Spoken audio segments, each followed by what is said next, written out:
when you are at a very high spiritual state, then you find somebody of that state, and there will be a certain degree of matching and what you call it, for lack of better words, a resonance. Okay, things will be more mature. Things will be fine. But the initial stages, people, when they normally get married at the initial stages of their own spiritual growth, at the initial stages are there. So you are not perfect at that time. You're still on the path, right? So there is still ego. There is still various other factors that will come in. And that is going to cause disturbance in the equation. So we have this very romantic idea that there is, this perfect partner. Very rarely it happens. Practically very, very, very rare. And some of the greatest yogis, if I may put it this way, and this may sound very dark also, some of the greatest yogis had very bad married life. Do people want things other than just spiritual growth? A lot of people are deep. The heart is the most peculiar thing in the human being. It has all sorts of desires. So never listen to what a person says. Never listens to, I'm just saying, that's the truth, by the way. So to judge a person, observe what he is doing. That will give you that what is the secret motivation in the heart. Sometimes people are motivated by desires which they are consciously not aware of. Ask them, why do you want to do sadhana? No, I want to reach spirituality, this, that. Some tote ki tarah rata hua, some statements they will put. Okay. And I can sense that his energy is nowhere close to that. That mumukshata, that thing is not there in him. Give him some sadhana, after some days, ye nahi ho raha, wo nahi ho raha, because that energy is not there. I'm not going to make this intro very long. This is one of the most demanded guests of the year. Rajarshi Nandy is back to teach us everything about Shiva and Bhairav. It's a free-flowing, open, deep conversation, and it's the first of 4 conversations that we did in the 2 days that Rajarshi Nandy spent in our studio. Lots of spiritual knowledge, lots of tantra-based knowledge. This is Rajarshi Nandy's return on TRS.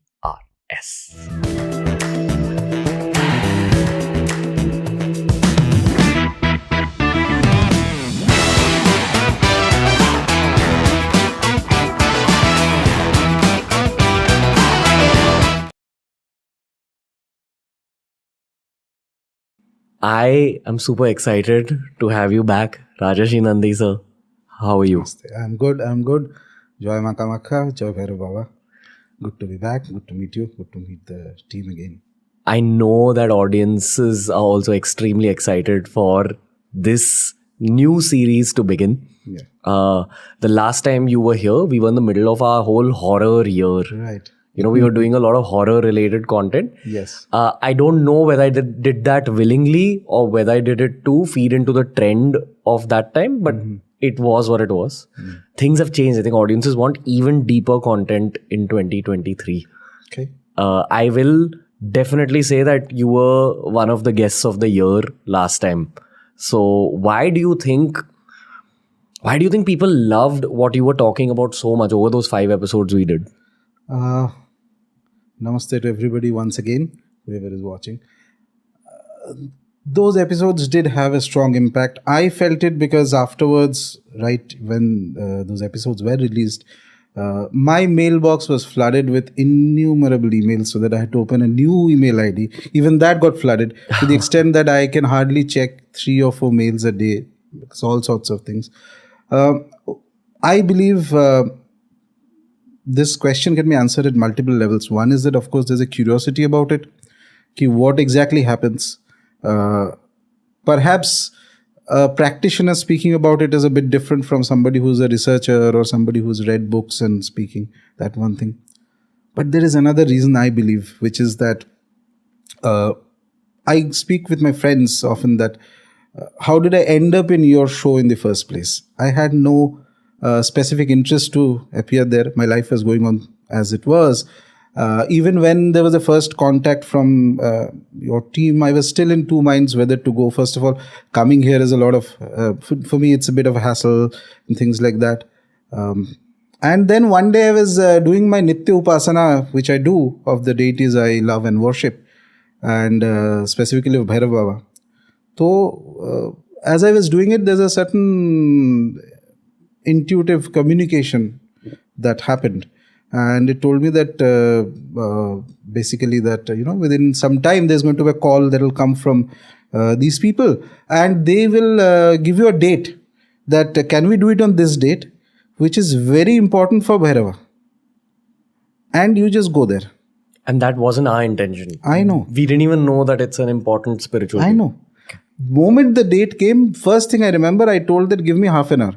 Half an hour was not to check whether I can go, whether I have other engagements and all that. Half an hour was to check that I opened the Panchang, to check what is the date exactly. And then I saw that that is the Bhairav Jayanti of the year. Then I thought, no, nothing, there's nothing to think. When there's a command that comes from the deity, you follow it. You don't question, because your mind is, you are a human being.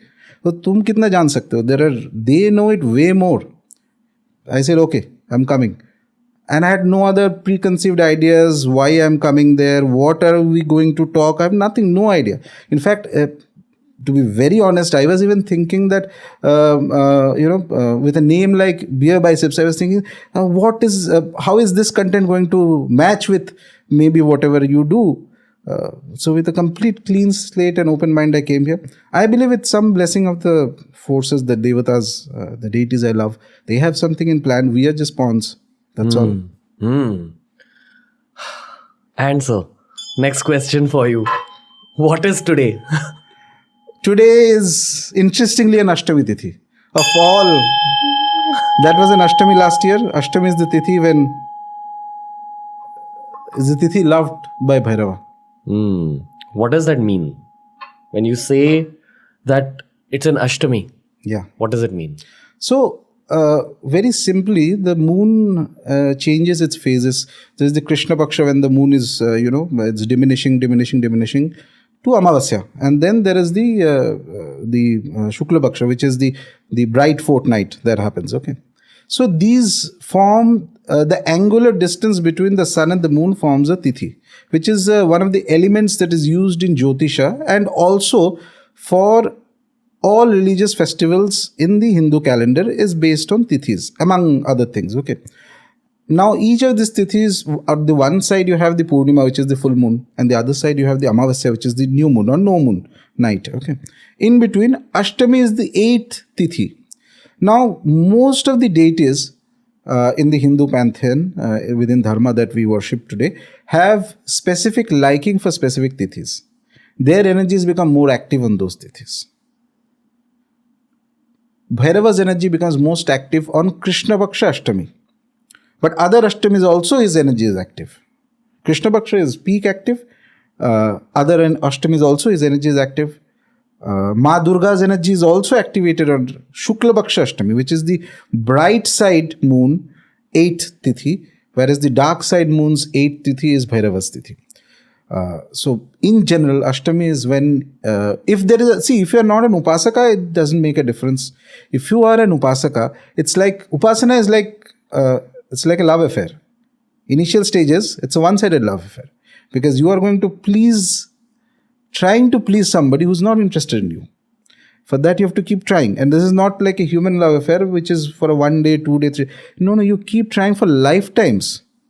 You've been doing that in past lives. You do that naturally. That tendencies are there. So wherever you may be born, whatever circumstances, you're still pulled by nature back into the path. Start off. As you go deeper, the Tithis become very important. It's like this. So you think that this is the Tithi that the deity I'm worshipping likes. So that becomes important for you. It's just like a normal, if you're trying to woo somebody, if you love somebody. So you think, what does that person like? What dress does that person like? Okay, what food does that person like? Same thing. What is the bhog that I have to give to Baba if I'm doing Bhairava Upasana? What is the Tithi that he likes? So that Tithi I do something extra, something special. Maybe I'll fast that day. Maybe I'll do a little bit more sadhana that day. Sadhana is contemplation of the deity.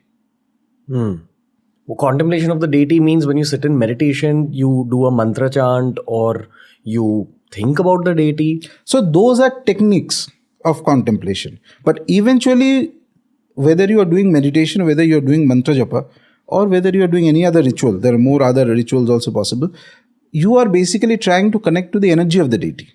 Okay. And that is in a very simplistic language. Let's say that is a form, these are all forms of bhakti only. This is a form of bhakti, a devotion, a contemplation of the deity. For that, I can chant mantras of the deity. I can meditate on the deity. I can draw yantras of the deity. Okay, things that he likes. Why am I doing this? So that eventually he will take notice. Acha, this guy has been trying for a long time. How long is the eventually? That is up to him. And up to the subjective reality of the sadhak. Yes, absolutely. Subjective reality of the sadhak is because, small digression, there is a famous story that's there in the Buddhist lores, which says that when Buddha attained to his nirvana, one of the first things he did was that he bowed down to all the Buddhas who had come before him, to all the Buddhas who will come after him. Okay.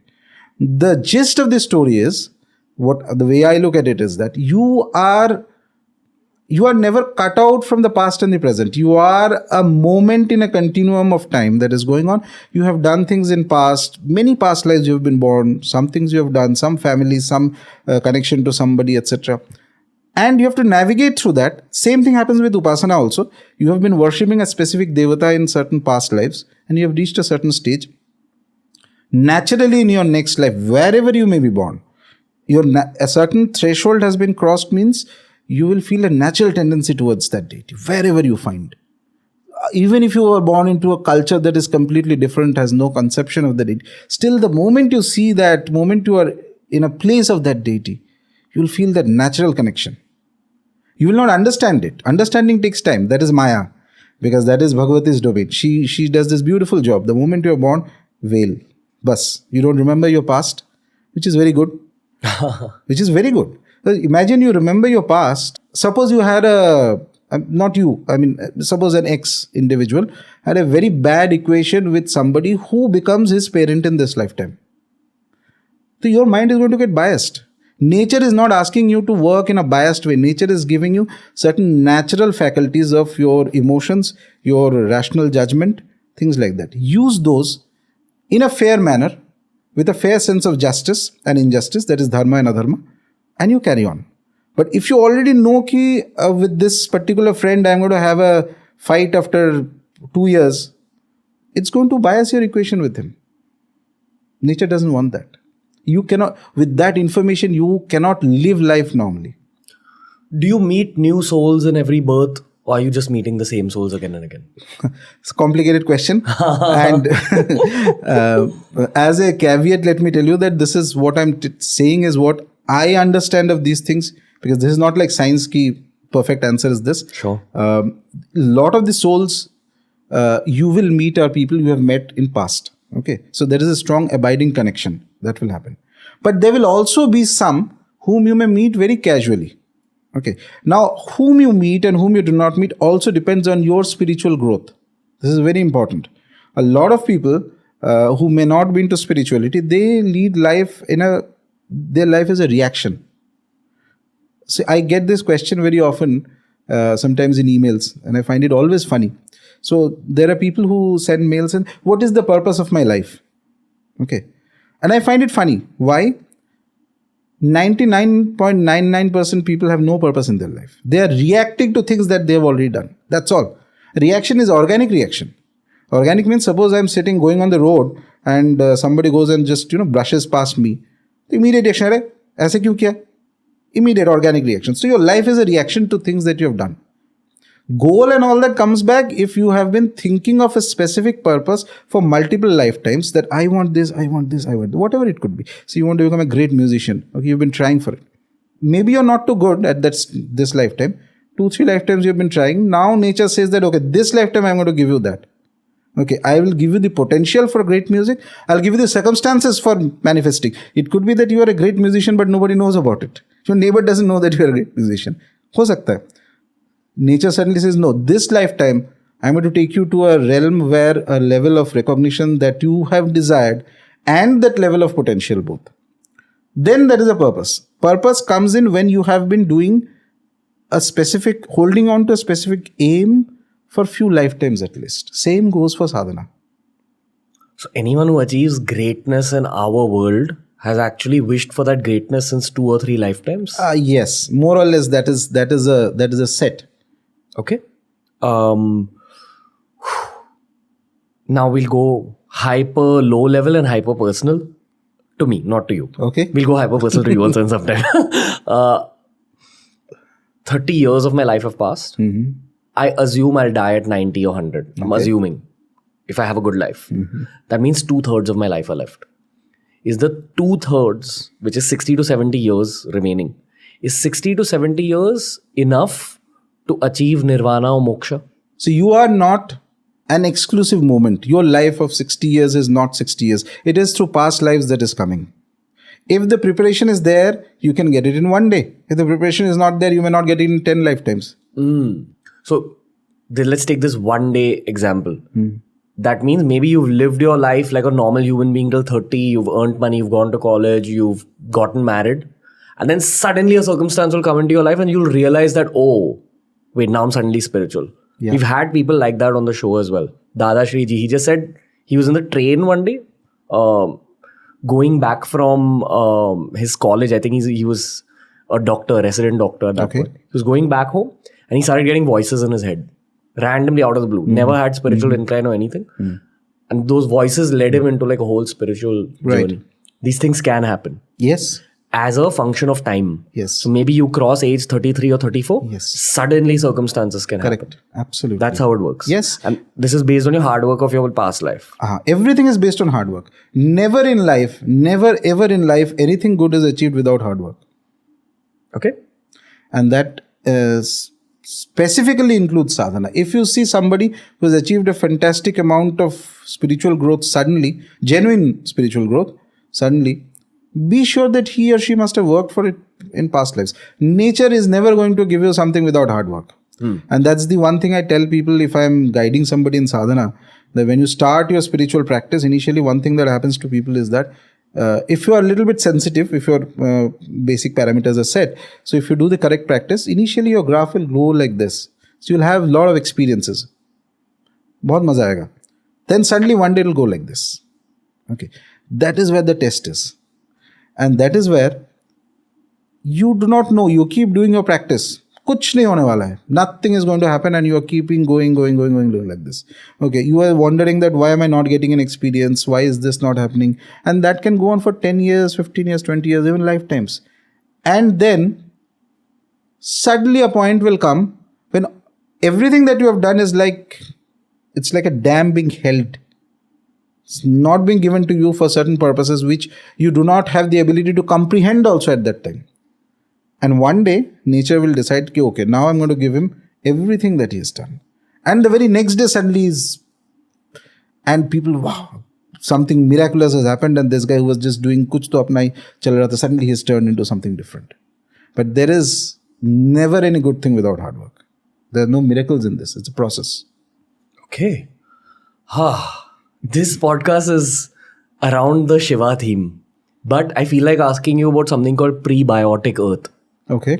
Okay, which is earth before biology. Okay. Like the earth was formed out of like a part of the sun, I believe. You're right. I think that's one theory. And the other theory is that it was a coagulation of possible multiple meteorites that came together. I think it was actually a part of the sun. Okay. Which went away from the sun and then kept revolving around it. Right. And we are just in a phase of time where there's too many factors that are conducive, including our gravity, including the fact that some comet with water hit this rock, etc., etc.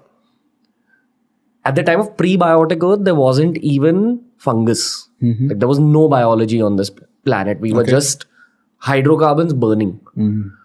Were deities on Earth at that time? I believe that deities were there from a very ancient time, even perhaps before the formation of Earth. Okay. Let me ask you about the birth of deities then. Okay.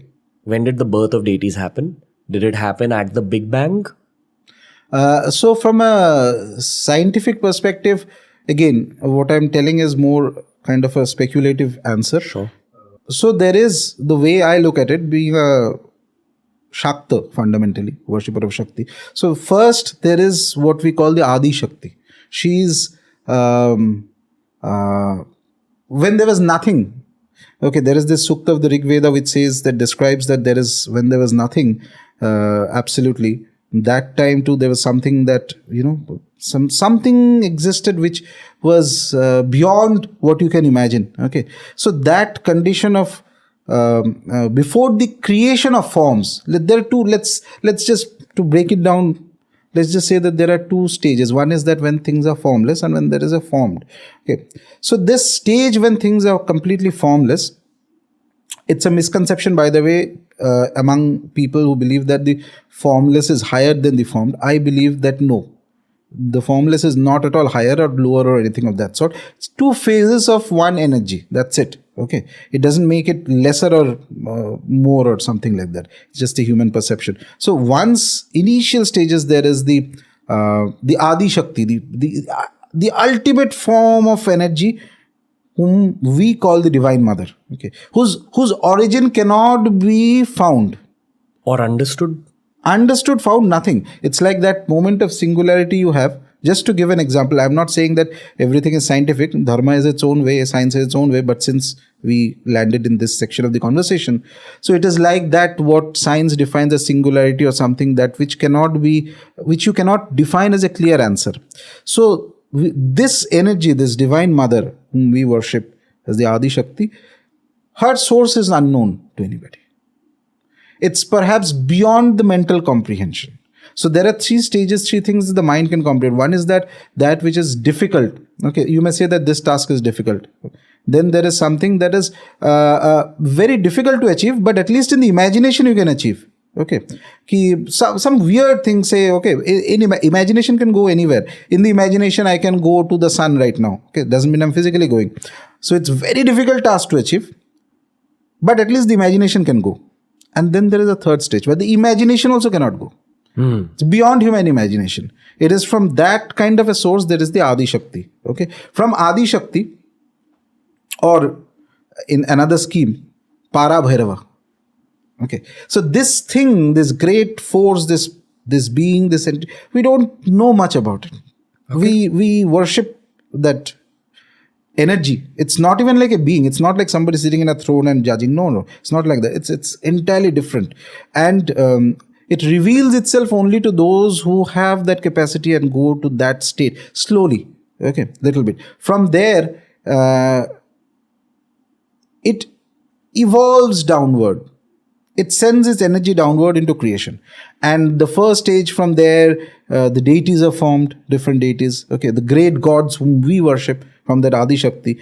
And each of them, very interestingly, is given its own domain and independence to function. It is not even that it's like this. Suppose fuel or petrol is used in car. So you can use the same petrol in 5 different cars. Each of the cars are independent to go wherever they want to go. It is the petrol that is driving all the cars, but the cars are independent. Similarly, the gods are independent in their function and their attributes and their domains. So there is a certain sense of, there is a freedom that is given, and yet it is that energy which is driving. From there, slowly, there is in Kashmiri Shaivism, they have this idea that the world is created by Shakti. Okay, Shakti of Shiva, and is Swatantra. The word is very interesting, they use Swatantra. Swatantra means absolutely independent. Independent means, if you think about it, none of us are independent. Today, if you have to just, without telling anybody, you decide, okay, I just go and, with some friends, 3-4 days, you take a car, and your parents will be worried, your friends, baki, others will be worried. So you are not entirely independent. Nobody in the world is entirely independent. Your independence is contextual. Okay. But there is this great force which is absolutely independent. Okay. And from there it decides that it curtails itself. And slowly it starts coming down into the material and creates the material world.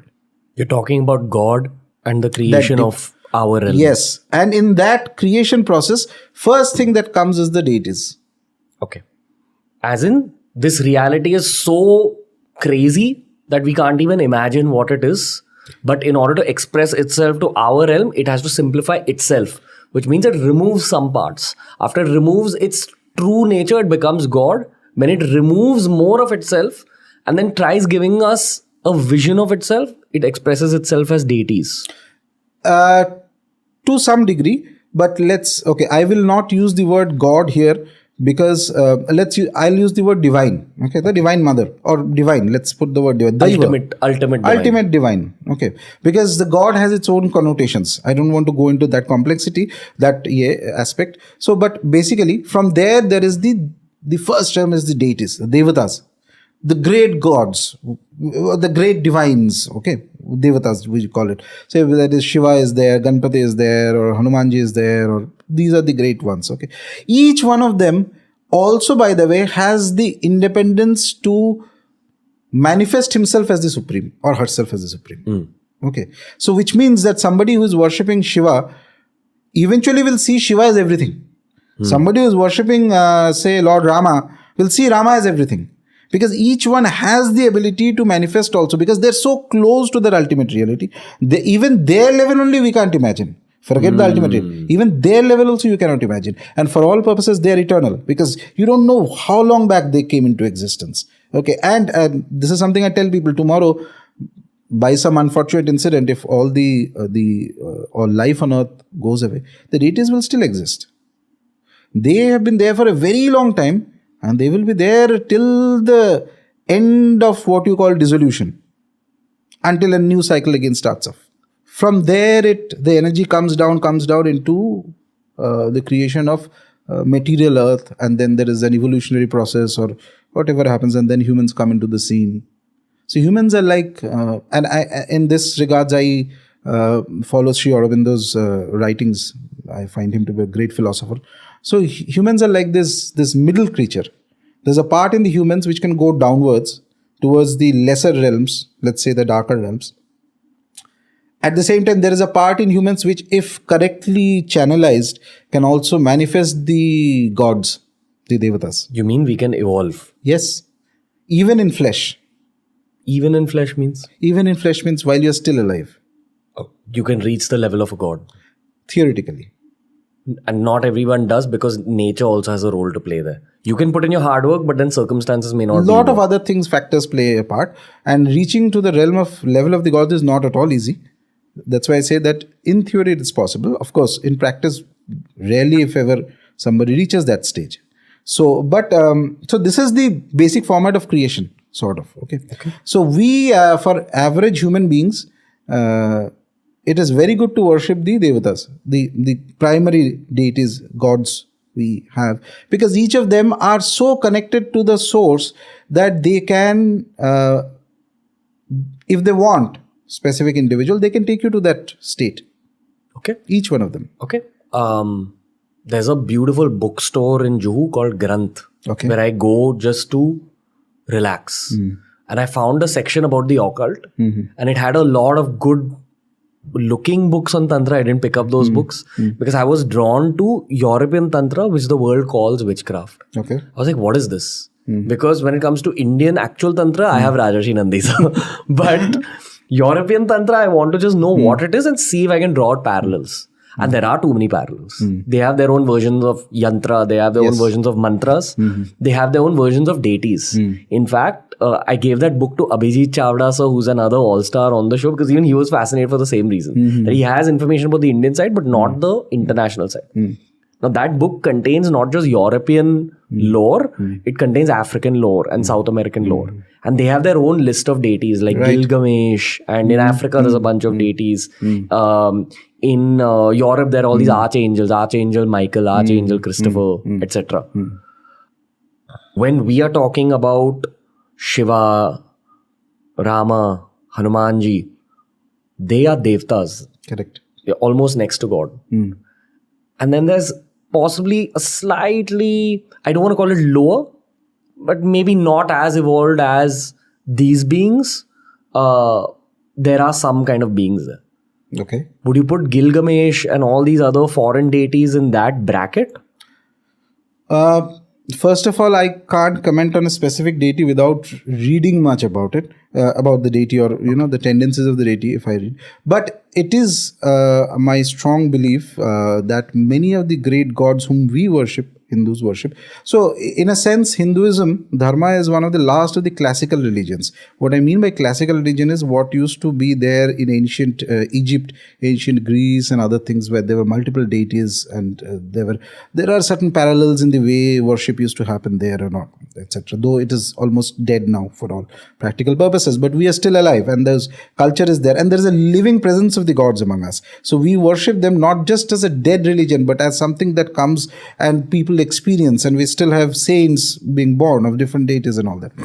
I do believe that some of the devatas, some of them have appeared in other cultures also, but with the condition that they come or they manifest their power in that culture with certain modifications based on the Desh Kal Patra, the time and the context of that culture. For example, Tibetan Buddhism, where you have Ma Tara, you have Avalokiteshwar. Yes. I forgot the name that Palga Rinpoche took, but he explained a Tibetan version of Shiva as well. Okay. Where they believe that that deity resides on Mount Kailash. Okay. And that's why I want to take this conversation as well.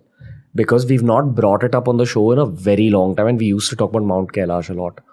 I actually don't know the geopolitical angle right now on Mount Kailash. I believe you're not allowed to go there as a tourist anymore. Yeah. And also Kailash is one of the peaks where you cannot climb to the top, because all the religions which consider Kailash as divine, so it's the standard belief that you are not to climb to the top. So there's no mountaineering also allowed in Kailash. So you can climb the Everest, which is a taller peak. Kailash, no, there's only a limit till which you can go, and then you can do circumambulation, pradakshina and all that. What do you think is actually up there? What will you be able to physically see Shivji, because they say it's the abode of Shivji and Parvati Ma? So what do you mean by physically seeing a devata? You tell me. Like, do you see a man wearing a leopard skin with a cobra around his neck, meditating? A deity is fundamentally without a specific form. It's an energy. It is no physical presence. Okay. So like you and me, we have a physical solid presence. So a devata is not something that has a physical solid presence. It can manifest itself as physical solid presence. It has lot of different abilities. That is why we worship devatas in the first place. But they do not fundamentally have a physical presence. They don't like to come into the physical plane because it curtails their powers. It curtails their freedom. Okay. One thing. The other thing is that the image that you have of a devata, for us, for example, like Lord Shiva, etc. And this becomes very important. This image is also inspired by the deities onto the minds of the rishis and the great masters. You mean the rishis and the great masters drew it out artistically? Whether they drew it out or they reflected in their mental eye. Okay, this is how Shiva is to be. But which Shiva? There are so many versions of Shiva. Do you know that when we there's a belief, for example, that the Shiva that we kind of worship is the one who resides in Kailash. Okay, he's the one. Then there is one Shiva that is even beyond, that is Parashiva. Just like I was saying Parashakti, that being can also be Parashiva. Parashiva is beyond forms, beyond any conception. Okay. And almost nobody can worship Parashiva. Let's just put it this way. That which you cannot even imagine, how the hell are you going to worship? You have no idea what it is. Okay. It doesn't even demand your worship, by the way. That is the interesting thing. What is it up to? Nothing in its own delight. It's just in a format of ecstasy. For lack of better words. Because we can't describe in words what it's up to. From there, we have the Shiva who is in Kailash. Okay, Lord Shiva, whom we worship. So he is, the scriptures mention that he is one of the ones who called the Srikanta Rudra. Okay, he's one of the forms of Rudra. So in, for example, as I was just now mentioning in Kashmiri Shiva philosophy, they believe that in Satya Yuga, one form of Lord Shiva appeared, which is the Swachandanath. They call him Swachanda Bhairava.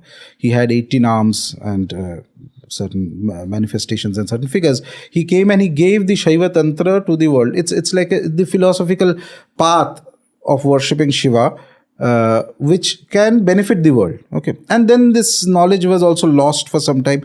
Then again in Kailash, Srikanta Rudra came. He called Rishi Durvasa one day and he told him that I am giving you this knowledge. You disseminate this knowledge into the world of men so that it benefits them. So from there, multiple lineages of Shiva came out. Okay. So there was 3 primary philosophical manifestations of Shiva came out, which is that one is they call the Shiva Siddhanta, which is today popular in South India, where it's a dualistic worship. Okay, so dualistic means there is the Devata you worship and you are here. There is always a difference between the two. Okay, so that is dualistic. Then there is the these were given through the agamas. Agamas are shastras, texts which have come. Agama means something that has come earlier. Okay, so 92 agamas were given. Of these, there were Shiva agamas, there were Rudra agamas. Rudra agamas is how to worship Rudra. So equation with Rudra has to be partially monistic, partially dualistic, which means, it's very interesting, which means that there is a duality. You are not him, but there is some connection also. There is, at one point you are also like him. Okay, this is called as partially dualistic, partially monistic. And then the third set of agamas, which is Bhairava agamas. Shiva in his form as Bhairava, he is monistic. Monistic means eventually you will become the state what is called Bhairavoham. You are Bhairava. Eventually, not on day one, eventually at the highest stage. Let me just say, no one's spoken about this concept of Shiva with so much depth on the show ever. And that's why I was looking forward to this conversation. Okay. Basically 3 forms. No, there are more forms of Shiva. I am just giving the large format of it.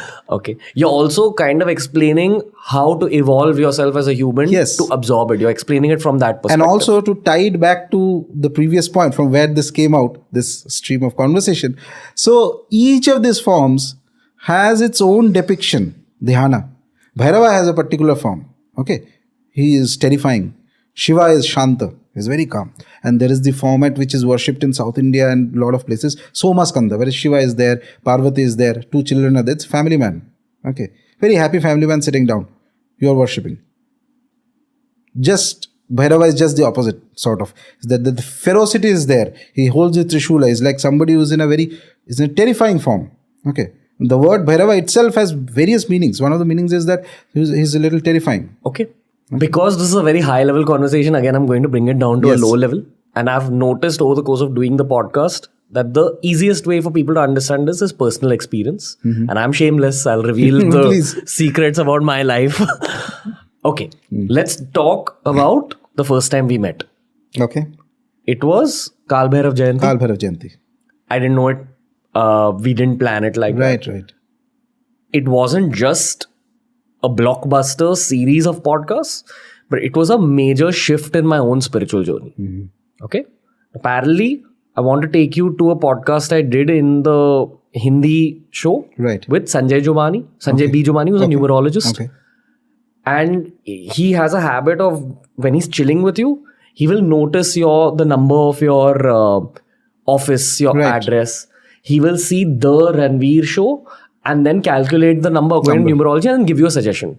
So he said that the Ranveer Show adds up to number 7, which is a psychic number. But he's like, if you want mega recognition and material success, then change it to something. He gave me a suggestion. And a part of me didn't want that because I like it being in a bit of a psychic realm. And maybe we do get a lot of viewers, but maybe we're not where we could be in terms of maximum views. And I'm okay for just the 2 million, 2.5 million people to benefit spiritually. So I know that episode wasn't just important for me, or those episodes weren't just important for me, they were important for all the viewers. Correct. You shifted something in at least the culture of TRS, and I'm hoping like you created a small ripple in Indian culture as well. From whatever I've learned from you, this is the will of the deities. Yeah. Right? The deities are acting through you. Yeah. What is happening in the world of the deities? That's one part of the question.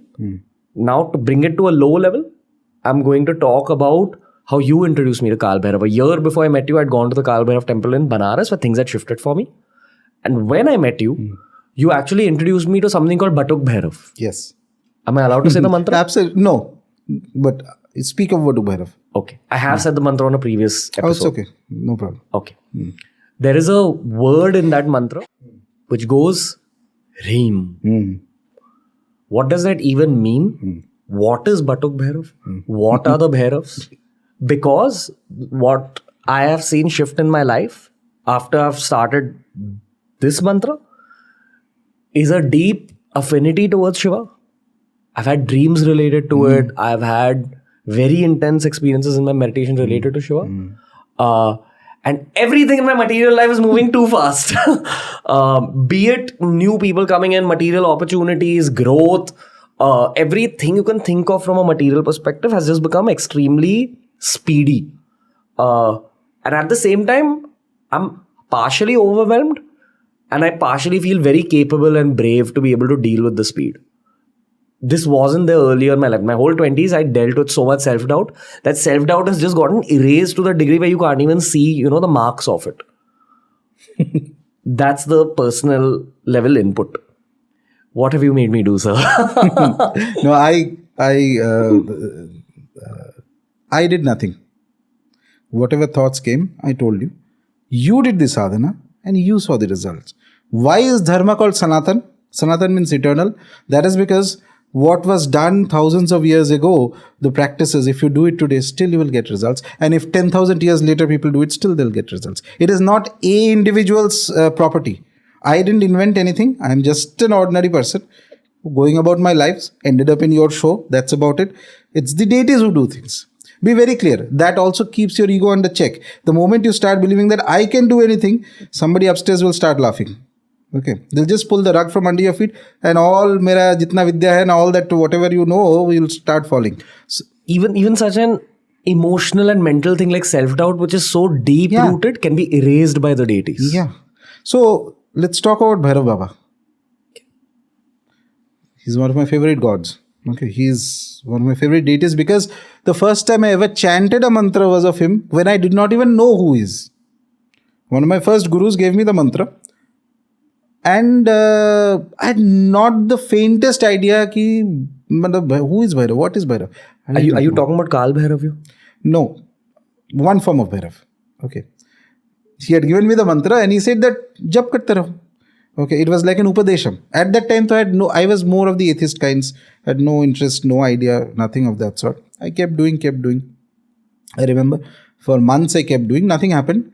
Then one day I called him, nothing is happening. He's very elevated. He's obviously much more here than anybody. So he said that do one thing, do it in a more concentrated manner as a sankalpa. Sankalpa means you take some water or some rice grains, etc. And then you make a promise to the deity that so many days I'll do this mantra XYZ. And I took a very simple sankalpa, nothing else. Just say that so many days I'll do that with certain rules. Rules means same time I'll say it. Certain food habits changes I made at that time and all that. And I remember that time as a bachelor. So as it happens with bachelors, weekends means that you go out to drink with friends. That's all there is in life. Nothing else is there. So 7 days, 5 days a week you work and Saturday, Sunday is like the end of the world. Okay. So now I'm being very frank. How I remember. So at 10 o'clock at night, I used to sit with that mantra and it used to take me 1.5 hours, 11:30. So even I remember one of my friends asked me, we are going out, would you come with me? I said, no, you guys go, I'll come. I'll catch up with you. Okay. So I finished that. I didn't have any expectations with it. I just thought that let me try it. But by the 40th day, and I've spoken of this before also. So 40th day, I remember I was in Bangalore, I was having a cup of coffee. And then then I see 9 cars, one after the other, coming with the name Bhairava. And I was very stunned because I've never seen this before. And first 1, 2, I thought it's coincidence. When so many of them came, then this is like, you can't ignore it, that type of thing. But my mind was still skeptical. After that, I had a vision of a presence in my room. Bhairava. So, anyway, that's how my journey with Bhairava started, etc. Bhairava, the word actually means, there are 2 different interpretations of it. One is that it means terrifying. Okay. The other is that, but terrifying to whom? Why are you terrified of Bhairava? Because he is like that force which is absolutely naked. There are no conditionings. He has not put up any makeup. He has not done any. Digambara, the word that is used, who's sky-clad, which means they're naked, is basically somebody who's unconditioned truth. If anything that I've realized in my sadhana of Bhairav Baba is that he loves truth. and he prepares you. And the truth is the only thing that we are scared of. Everybody in the world is scared of truth, because somehow or the other the mind tries to modify it according to your circumstances. This is what I like, and that, and I'm talking not just about your political affiliations or which football team you like. No, even in personal life, that's for everybody. We lie to ourselves before we lie to the world. I had a bad breakup after I began Bhairav Upasana. Out of the blue. Bhairav Baba, he takes you face to face with certain truths which your mind may or may not be able to, or which perhaps your mind is pushing to the background. Okay. His Vidya, the thing with his Vidya is, so a lot of people say that Bhairava is somebody who protects. Yes, he protects, but he makes you fearless. Yes. How do you become fearless? By facing your fears. Nobody in the world can become fearless by running away from fears. He is the one who will say कि it's like the military training कि जो चीज तुम्हें डर लग रहा है, I'll put you right there. Yeah. Felt this. Worst case scenarios happened, and then there wasn't. फिर after that तो after a point तो दुनिया जाए बाहर में, you don't care. Yeah, you become very emotionally blunted. Yeah. Like, I think I'm a little too emotionally blunted now. Like, where I've almost become, I don't even know what to call it, but I feel a lot of ferociousness in myself now. I don't know how I feel about that, but I'm just flowing with it as a will of. So that creates, these are changes, certain changes that Bhairava can create in an individual. There is a very beautiful writing I was reading a couple of months ago. So some of the great masters, and when we talk of Bhairava, it is important to mention that the maximum amount of upasana, paddhatis, writings and Bhairava came from Kashmiri Shiva masters.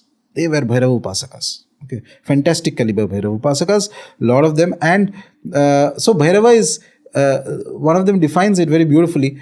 When you are scared of the world, when you are scared of Maya, okay, because the world has a Maya and you yourself have a Maya. Maya is your attachment. Okay, anything that you have attached yourself to is going to cause you some pain. That's the dictum of the world.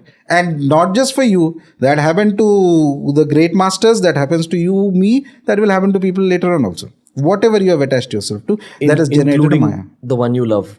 Anything. Even your phone. There's a specific beautiful story that is coming to mind, but I'll just hold it after I complete this section of the... So, eventually, they used to say that when you are tired of Maya, tired of this cycle of, summer and winter and rains and all this, abhi acha hai, next time again there is a sadness, same, again there is happiness, again there is sadness, these seasons are going on, you're scared of Maya.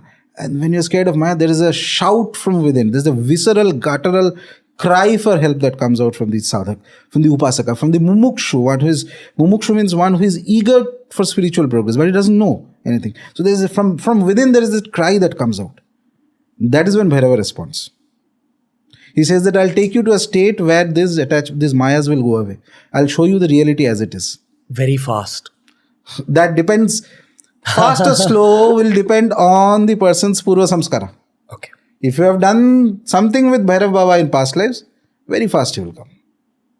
Before I forget, I'll tell you that story. Sure. It's very interesting. There was this great yogi. A lot of people know of him. You might have heard him. One of the Nath yogis, Gorakshanath.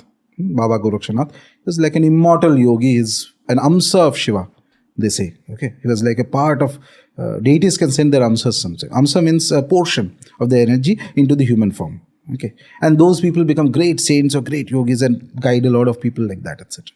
So once Gorakshanath, he was going long back, many centuries ago, he was going to the city of Ujjain, okay, Avantika, and the king of that place, he was a great scholar and things like that. He had written fantastic texts, and he had a lot of, as it used to happen with kings, he had a lot of women and many wives and things like that. Okay, so I'm telling you the overall rough story a little bit so that the gist of the idea comes across. So one of his favorite queens dies. Okay, some incidents happen and queen dies. And he's terribly sad. terribly sad, means he's like, ho gaya, mera life is done. There's nothing else to do. I mean, this is the only woman I loved, and she was the love of my life, and etc. like this. So Gorakshanath sees this. Gorakshanath has a kamandulu. Kamandulu, you know, this yogis carry water, they will carry in that for Achman and various other purposes. So it's made of. So he takes the kamandulu and he breaks it in the ground. Okay. And then he starts crying. Exactly like the king. Ki, mera ye toot gaya, it's gone. It's like, oh my God, this is the thing I wanted. And the king got very pissed off. And he said that, what are you doing? You think that, that thing you're trying to mimic me and mock me and all that. He said, no, I actually, that's the only thing possession I have, and I love it so deeply. He said that, and then the king gets even more pissed off. He said, I am crying because my wife is gone. Okay, it's a human being, and you are mocking me because of this kamandul. So Gorakshanath then tells him that, are you sure you really loved your wife that deeply? But I also loved you may have loved your wife, but I loved my kamandulu. For me, this is the most important thing in life. So by now the king is like really pissed. And kings, when they get very angry, they can kill you also. They can say, kill this person, something like that. They can be whimsical. So, but Goraksha tells him that, okay, if you really loved your wife, I'll put you to a test. So Goraksha had many occult abilities. Okay. Yeah. So what he does is that he creates 25 women looking exactly like his wife and tells him that, find out which is your wife. If you can tell me this is my wife of these 25 women, he had the ability to create these things. He was an immortal yogi. He was not an ordinary person. He was among the 9 Nath yogis who are immortal sort of. Okay. And the king is like stunned. 25 women exactly same looking, talking, same mannerism of speaking, sitting, talking, etc. And he is like clueless. What is happening? And then suddenly in his mind there is this brainwave, like epiphany that happens. Okay, and he falls at the feet of Goraksha. And he says that, you teach me what is the reality of the world. Okay. And then Goraksha gives him sannyas diksha, and he leaves his kingdom and he becomes a Nath yogi himself. And then he writes beautiful compositions on Vairagya. He becomes a great Nath yogi. Vairagya is detachment. You detach yourself from the material world, you will get bliss of the spiritual world. But almost no one can have both of these together. If you are in the material, you will pass through pleasure and pain, now this, now that, etc. But this story I find very interesting and I find very beautiful because it demonstrates actually for us that you create, by your existence, you create a maya around you through your attachment, and that is normal for all people. But also, your true spiritual growth will start when from deep within you feel that nahi bahut ho gaya hai. There's a cry that will come out. In his case, it happened because because of the power of the yogi. From our case, others also for that matter, when there is a deep down, there is not resentment, but more like you are tired of the world. बहुत हो गया, सब देख लिया, everything. See, the same theme you will find in the first chapter of the Gita is Arjuna Vishad Yoga. Vishad means he's in a state of depression. He's confused that these are my relatives. अभी तक तो there was full jingoism of what करना है, सब कुछ है. At the moment, he's confused. These are my relatives. Okay, he doesn't know. So it creates a dilemma in the mind. You are tired. You don't know what the hell it is. And then you look for somebody who's more intelligent and wiser and more capable. Ki, boss, tell me what it is. And then there is the whole Gita that flows. Okay. And after that, he tells him, no, you have to still fight because this is destined. This is dharma. You cannot escape from dharma. But you fight with a degree of detachment. This is the crux of all spiritual practices at the end of the day. Even if you read Yoga Vasishta, which is one of the most beautiful texts, it starts off this way, that Lord Rama is having conversation with Rishi Vasishta, and Vasishta is explaining. Vasishta is his Kula Guru. But Rama starts off this way, that I have seen all the women, I have seen all the wealth, I have seen everything. I have no attachment to I am tired of all this. What is there? What is beyond this? And then he goes into a deep conversation and discussion on the spiritual aspects, sab kuch, everything is there. At one point, when the soul becomes tired of Maya, then this, as I was mentioning, this cry comes out. And it may not be a loud thing. It's not something that's audible also. Something that, there is this desire from within. What I've seen all this. Is it all that there is to the universe? Is there something beyond this? And that is when Bhairava responds. He says that, okay, I'll show you what is beyond this. But to go to class 10, you have to leave class 9. You cannot keep attending the class 9 and class 10 and still go to class 10. एक चीज छोड़ोगे तब जाके ऊपर जाओगे. Yeah. Okay. What I find painful, and I'm looking for another word, but the only word I can think of is pain. Yeah. What I find painful is how individualistic a spiritual journey eventually actually is. Especially in this society where we're taught about love, we're taught about Shiv Shakti.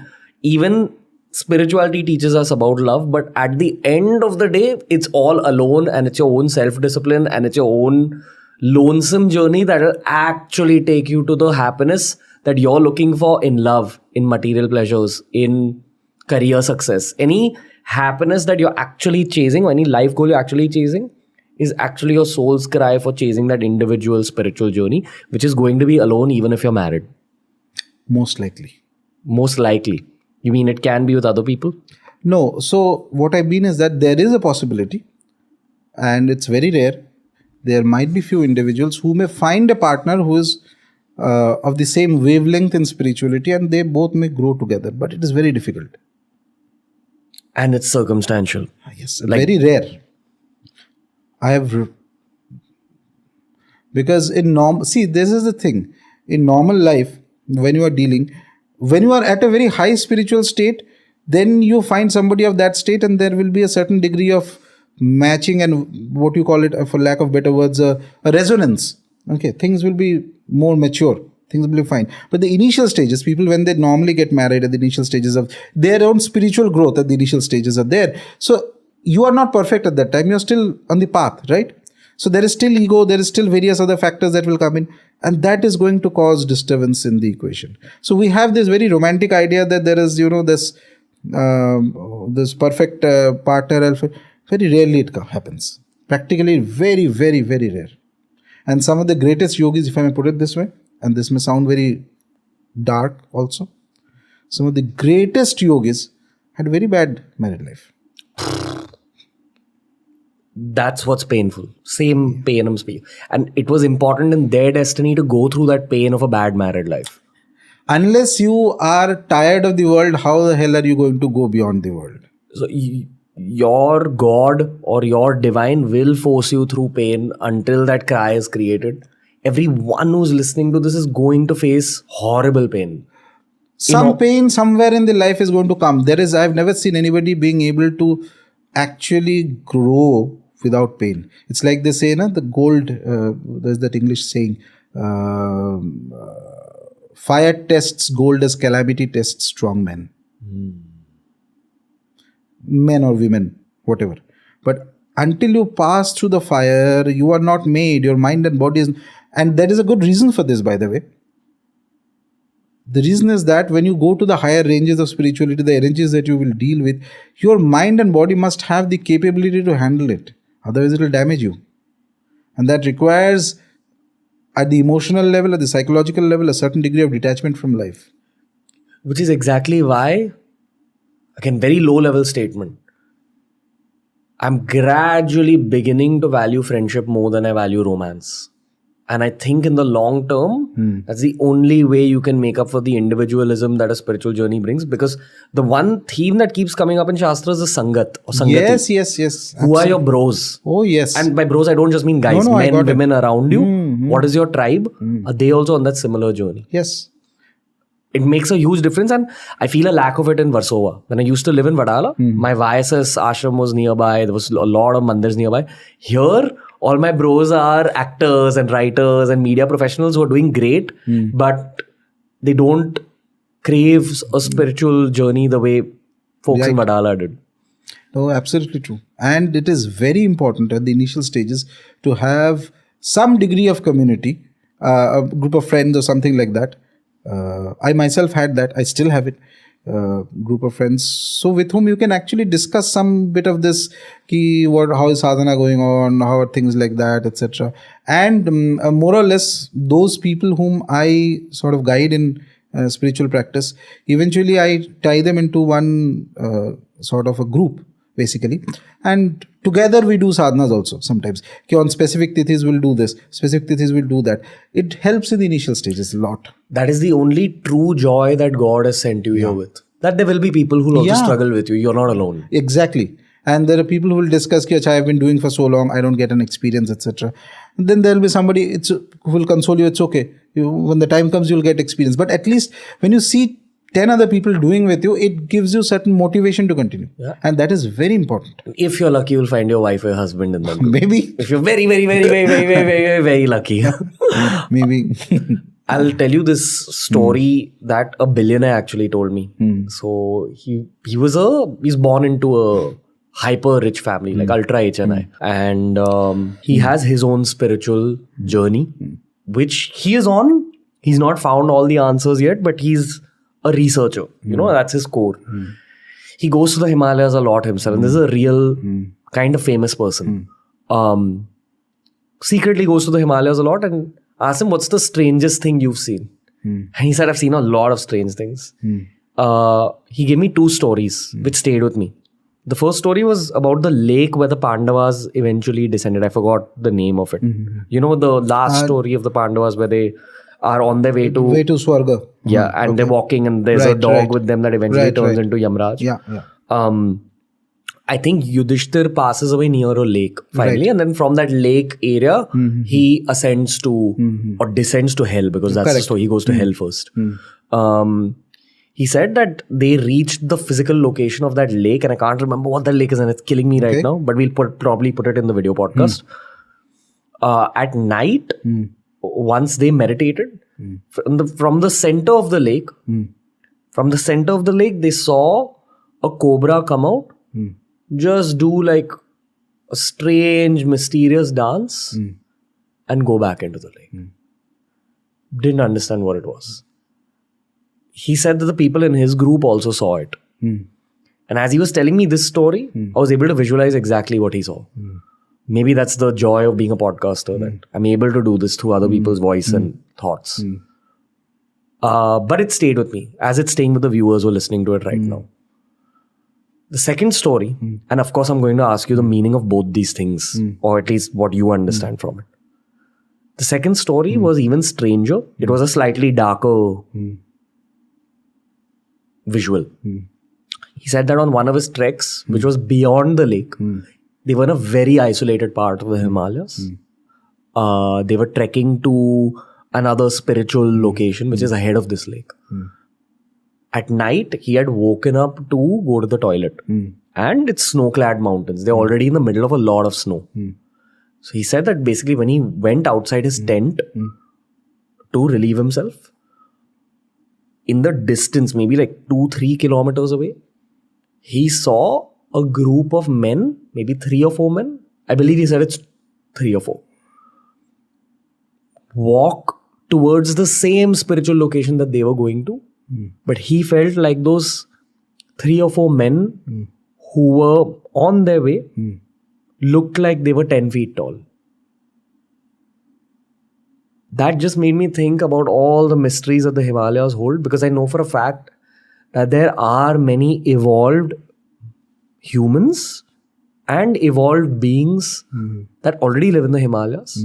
And many of them are also in physical form. But they are just so isolated from society and they're just living such secret lives that we don't even know. Correct.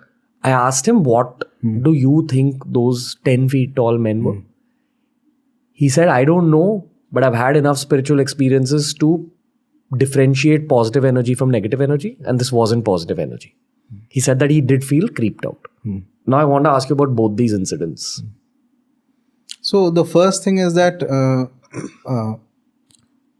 snakes are very, very important and powerful symbolisms, as well as their physical presence, specifically at a certain level of spirituality if you attain. Okay, so it is not a coincidence that Shiva has a snake around his neck, Vishnu lies on a snake, If you see the image of goddesses, Ma Tara, she has snakes as girdles. Bhairav Baba wears a janayu of snake. Okay, janayu is the sacred thread that Brahmins wear. So he wears a janayu made of snake. Okay. They are, for lack of better words, at not all snakes. So just because you see a physical snake does not necessarily mean that it is okay. Before that, there's another. So love it. so this is what I'm describing to you is something that was told to me by somebody who's one of the most powerful tantropasaks I know of, and it is true. 100%. Whether you believe it or not doesn't make a difference to me. I know it is true. I'm just describing it to you. So he sees somebody who's been bitten by a snake. This gentleman sees somebody who's bitten by a snake. And what he does is that, very interesting, with a certain kind of mantra and a certain herb, he first draws a circle around that individual. With that mantra and that herb, he touches that individual who's been bitten by the snake. Okay. It's a small girl, actually. Little girl. A snake. And he does a recitation of certain chants, okay, of Devi. After some time, that girl starts speaking in the voice of an adult man, okay, and he is not alone, but there are other people around in the room, by the way, when this is happening, okay. Everybody is stunned except him. Everybody is stunned, and then he asks that girl or whatever is inside that girl, and asks him that, why are you here? What have you done? Okay. And that voice tells him that I am one of their ancestors who's in a bad shape. And I bit this girl because there are certain rituals that were not being performed for the ancestors. Okay. Whose ancestor was it? The families to whom the the same girl girls. belongs. The girl's family. It was one of the girl's ancestors? Yes. Who had taken the form of a snake? Yes. And bitten her? Yes. Okay. And then this gentleman says, okay, we will do whatever has to be done so that your whatever troubles you are in is finally removed, and etc.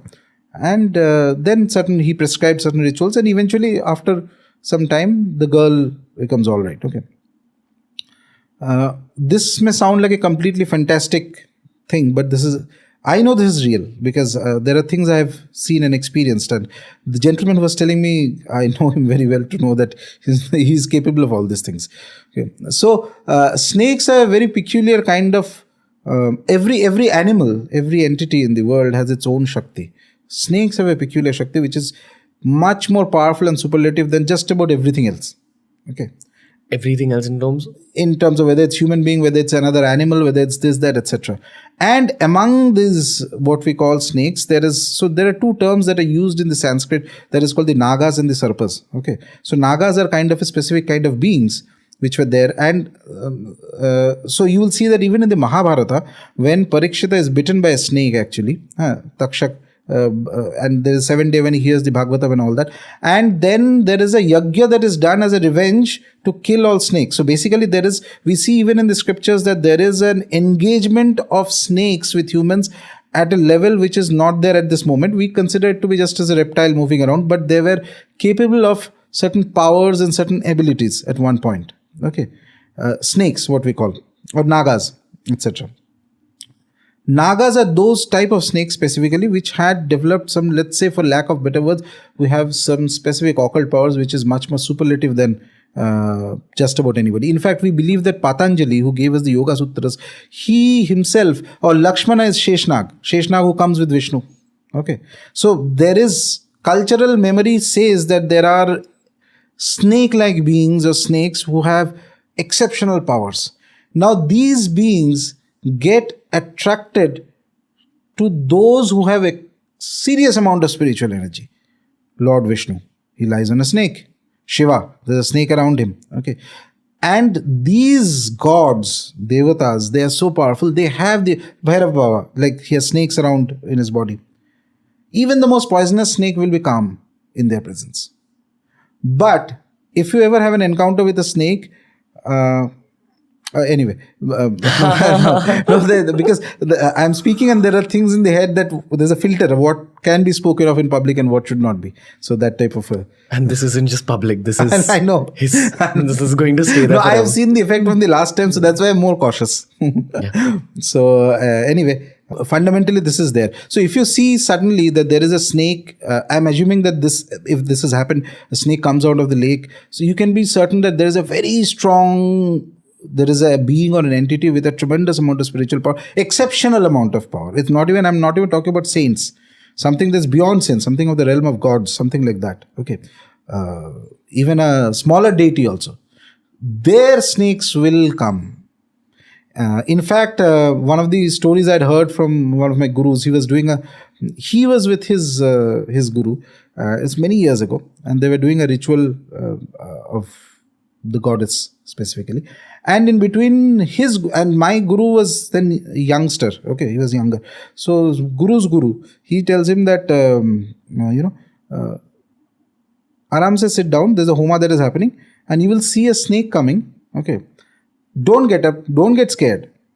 Don't get scared. It'll do nothing. So after some time he sees that there's a snake, kind of cobra that is coming, and that area where the homa was happening, it's very isolated. I've been there. Okay. It's a cremation ground actually. Okay. So that snake comes from there, and there's a fire that's burning. Normally, wild animals will never approach a fire. That's the beauty of fire. That's the power of fire, by the way. Wild animals, if you are in the forest, you know nothing. First thing you do is light a fire. Light a fire means nothing is going to come close to you. And beauty of thing is that it has a certain democratic power. You need not be a 6-foot gym going hunk. You could be just a 12-year-old girl sitting with a fire. No wild animal is going to come close to you. They have an organic fear of fire, especially wild animals. Okay, so the snake suddenly comes in from there and starts doing what we call pradakshina, a round of the fire. 2-3 times it does, and then it goes away. Okay, and his guru was sitting. His guru says that kuch hone wala tha, it will be done. It's like as if he's speaking to the snake. Okay, he's telling.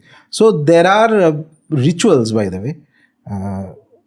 And you know the intensity of the ritual, the Shakti that is being produced. Why did the snake come? Because there's a when the Homa is done, Homa is what? Basically you are worshipping a certain deity in the fire. Okay. So it was a form of Mahavidya Homa was going on of a particular Mahavidya in the fire. Okay. So deity's presence was there. Automatically it will draw that element there. That snake which was there, it could be a being in the form of a snake. It will come there. And that is its way of showing its reverence. And there are rituals, by the way, in Tantra, in practical Tantra. One is the theoretical thing. In practical Tantra, there are rituals where you know the ritual's success or failure, the amount of energy, Shakti that is being generated in the ritual by looking at the circumstantial evidence, how animals are behaving around that. Because animals do not lie. Humans can lie. You can pretend. An animal doesn't pretend. It organically behaves. Spontaneously it will behave. It senses that there is something and it will behave. Whether it's a dog, whether it's a snake, whether certain kinds of birds, and in some extreme cases, even wildlife, for example, leopards and all that. Let's talk about Nagas. Yeah. I don't know whether it was you or someone else on the show who said that the ancient Nagas that we speak about, the ones that Bhim met when he went to the bottom of that lake, yeah, and the ones that are mentioned in all the Puranas, etc., were a part of India. I think Praveen Mohan was on the show and he said that there are villages in South India where the village is built on the side of a hillock, and on the top of that little hill, there were these tiny ancient hutments built. And the local villagers believed that those huts were actually the home to Nagas, who were just smaller human beings. Right. Something like pygmies, but they look like reptilian beings. Someone else told me that they were the ancestors of the modern day snakes we see around. Someone else has told me that they are actually still there, but they're just hidden. Nagas have gone to very hidden parts of the earth. They're still inhabiting. Someone else said they went back to the planet that they came from. I don't even know what the truth is. So I'd like to actually talk about both modern day snakes and their power and Nagas. And the reason I ask you about modern day snakes is because human beings often think that we're the most evolved and most intelligent creatures because we've discovered science. But what if we've not discovered what we even don't know that we've not discovered? And the gauge of intelligence is not necessarily scientific achievement. Maybe there are other formats of science which other animals know about, like whales or snakes or dolphins or dogs. Why is intelligence only related to technology and science? So let's break down Nagas as well as modern day snakes. So Nagas, I cannot say with full conviction that what exactly happened to Nagas, but more or less, yes, they were very powerful reptilian beings, snakes you can call them. And as I mentioned, they do have a lot of occult power and occult abilities they had. And they are very powerful to the extent that they can manifest the various, they could, at least we have texts that mention that they could manifest the various siddhis, that siddhis are the special, powers, for lack of better words, that can come to an individual or a yogi who goes to a very high level. Those they could manifest. Plus, they would often, they get naturally drawn towards beings who have greater power than themselves. That is why even Buddha, by the way, the Buddhist texts mention that when he was meditating, there was a Naga that came and gave him shelter. Okay, Shiva has a Naga around him. Vishnu has sleeps on a snake. Devi has lot of, Ma Tara's iconography will have snakes, tied to her anklets are snakes, her yeas are various things. Okay. So Nagas are basically, let's look at it this way. You can think of them as creatures who had lot of evolved spiritual knowledge. Certain specific techniques of spirituality. Spirituality is not just a simple one-way track. It is like it's like a tree. The Bhagavad Gita describes spirituality as an inverted tree. Okay, so it's a tree with multiple branches. With so many, there's yoga is there, pranayama is there, tantra is there. In tantra, dakshinachar, vamachar is there, aghora is there. So many devatas are there. It is not at all a one-track thing.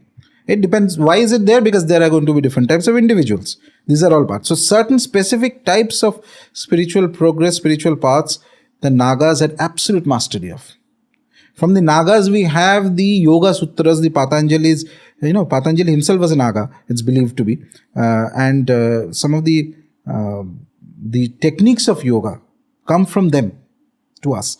It's like they brought this knowledge to the world. I feel, when I study these things, that what they gave is very exclusive and not fit for living, not just yoga. There are other aspects of them. Their knowledge is not fit for the average common human being, because human beings are not yet that evolved to take that kind of a knowledge or execute them. Maybe one or two individuals at some places may have done that, but others do not have the capacity for it. Their techniques are very intense. Sometimes it is possible for an individual to have a Naga as a benefactor also, by the way. Benefactor means somebody who protects you. It can happen through a ritual, or it can happen automatically also. This is exactly what the Naga is doing when he is coming and putting up his hood in front of Buddha, who is meditating for so many days, because there is a higher level spiritual power that is there, so it automatically comes as a protector. The same thing is happening in another format when there is it's not a Naga, but from the current day snakes that we have, they have some kind of a link. Okay. So when that ritual is going on, or any ritual is going on, the snake comes and it does a pradakshina and it moves around without harming anybody. That's very important. And here is the catch. If you get scared of it, that automatically indicates that you do not have that spiritual power to be steady and calm in the presence of that entity or being, or that's Naga or snake, etc. Then it is either not going to come to you, or it is going to react to you. Okay. So that is what Nagas are. Even today, Naga worship, by the way, happens. In Kerala, there are temples of Nagas. And in the same context, there are certain doshas in horoscopes, in Jatakas, when the grahas that are there in Jyotisha, certain doshas which are called as Naga dosha or Sarpa dosha. Okay. Which, if present in an individual, is going to cause you a lot of friction in life, lot of badhas, sometimes difficulty in conceiving children, getting married, happiness, various things. Okay. So when those are there, it's a standard dictum to get specific rituals and pujas done in specific kshetras in order to calm them down. So Nagas are, at one point, their engagement with our civilization was far deeper. Now, whether Nagas went back to their realm, I personally feel, and I'm just speculating because I have no direct knowledge of this, I personally feel that no, there are still Nagas, but they are more hidden in their own domains, and they will not appear to you until you have achieved a certain degree of proficiency. There's a interesting anecdote, a story that comes in, and I read it in Sri Aurobindo's writings. Once he was meditating, I think he or the mother, who was his spiritual consort, I think she was meditating on Sri Aurobindo, and this meditating on the problem that why is there poverty, and then he goes to a certain realm, okay, and I'm just telling it as it is written, okay, goes to a certain realm and then sees that there is a huge amount of wealth kept in that realm, and they ask, but there are Nagas, 2 or 3 Nagas who are guarding that wealth, okay. And then they ask them that why is not this released to the world, because there are people who suffer from etc. And they say that there's a price for this. There are certain base human instincts, until you overcome them, this will not come to you, which means that poverty is always going to exist. And he writes that down. Any other person would have told me this, I would have perhaps thought that it's his imagination or something. But Sri Aurobindo was a very evolved yogi. Okay, he's not the kind of the mother that to make up something like that. But that also ties with some other colloquial stories that in local languages, in local different parts of India we have, which mentions that Nagas sometimes guard wealths and very rare treasures. It could be a physical treasure. Wealth means there are different categories of wealth in the world. One is the money. Money is the easiest form of wealth, but there are precious gems. There are some kind of hidden stones or things like that. So they may guard those wealth so that it doesn't fall into the hands of undeserving or something like that. See, snakes have this thing. Snakes, there are 2 types. One is the evolved snakes, and then there are the lower category of snakes which are which are not particularly favored, by the way. For example, we have this, we get from the texts the story that Rishi Kashyapa had 2 wives, Tithi and Aditi, and from one the gods were born, devatas were born, and from one the lower beings were born. So one of them had children who were snakes. So one of the things the normal snake has is that snake has jealousy. Jealousy means no. Let's take it as a symbolism. I'm not saying that in a specific that a snake has jealousy. No, the snake symbolizes at the lower realm that clinging to something. Why is that person getting it? Mere ko kyun nahi mil raha hai? That sense is symbolized by snake. I'm not saying that actually snake has that feeling of love or jealousy, but snake's presence, ordinary snake's presence, can indicate at the negative sense jealousy, and this is exactly the doshas that reflect into the horoscope when there are Naga, Sarpa doshas, etc., and many other things. It causes problems of, as I was saying, whether somebody is not able to get married or not happy or things like that.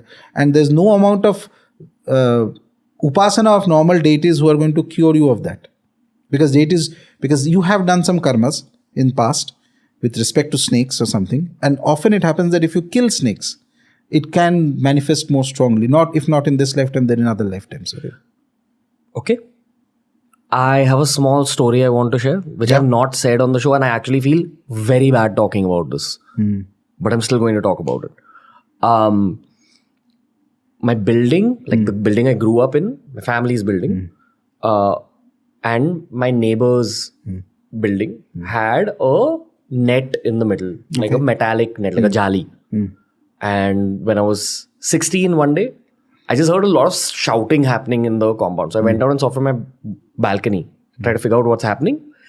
I could see something is stuck in that jali, and you know where the story is going. It was a grey colored snake. Okay.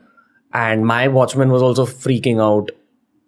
And he was a calm guy usually. You know, he was a gardener. He was very in sync with nature. But I saw him freaking out for the first time. I saw people collecting around these 2 buildings. And this one gentleman came in, caught the snake with a stick, and I was excited. So I went down to see what's happening. But I'm just a 16-year-old observing this. Right. First of all, I felt damn weird that in 16 years I'd never even seen a snake in my life. This is the first snake I saw. I'm curious to see what he's doing with the stick. He kind of wrapped it around the stick, trapped it, poured kerosene and burnt the snake in front of everyone. It's terrible. And I remember how that snake was wincing when it was being burnt. And I knew that some dark energy was surrounding everyone who was viewing that snake be burnt, including myself. But I was 16, wasn't even confident enough to have a conversation with a stranger. I didn't know what to do.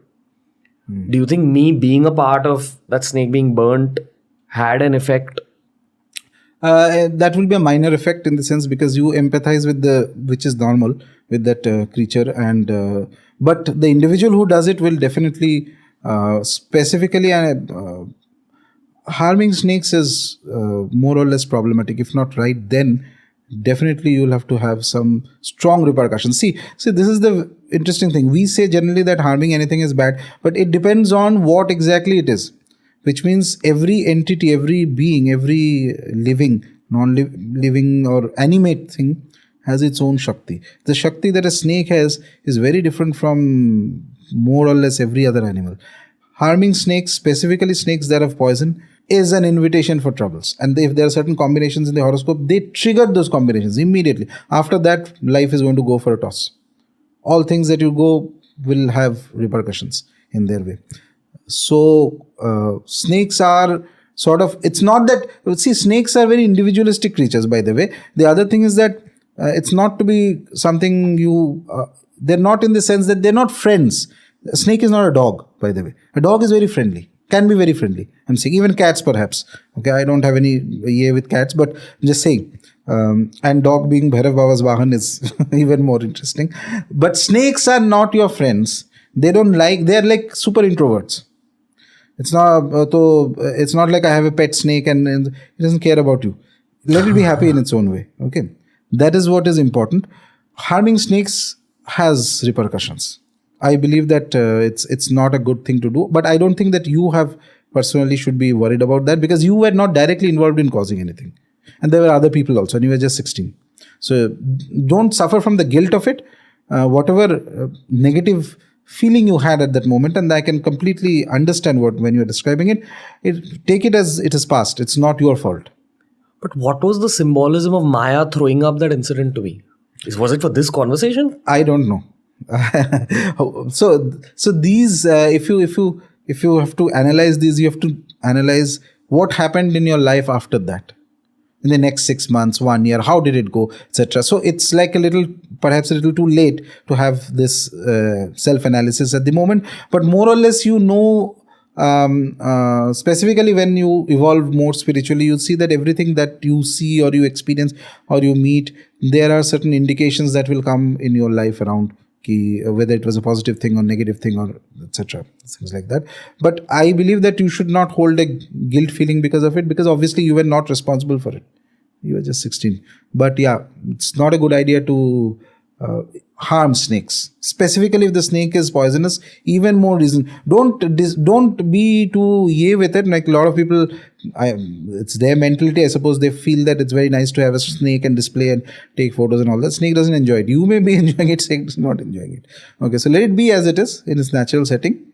Don't disturb it. Don't go ahead and unnecessarily poke it. And if you find a snake coming into your territory and all that, so call the animal control or whatever and put it into wherever it has to be put, instead of killing it and all that, because killing snakes will trigger certain repercussions, if not now, then at the right time. That's guaranteed.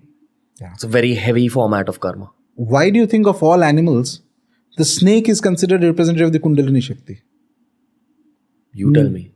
That is because it's like if you look at the original diagrams of Kundalini, so it's like they're described as a coiled snake, 3.5 coils at the Muladhara, and then it starts rising up.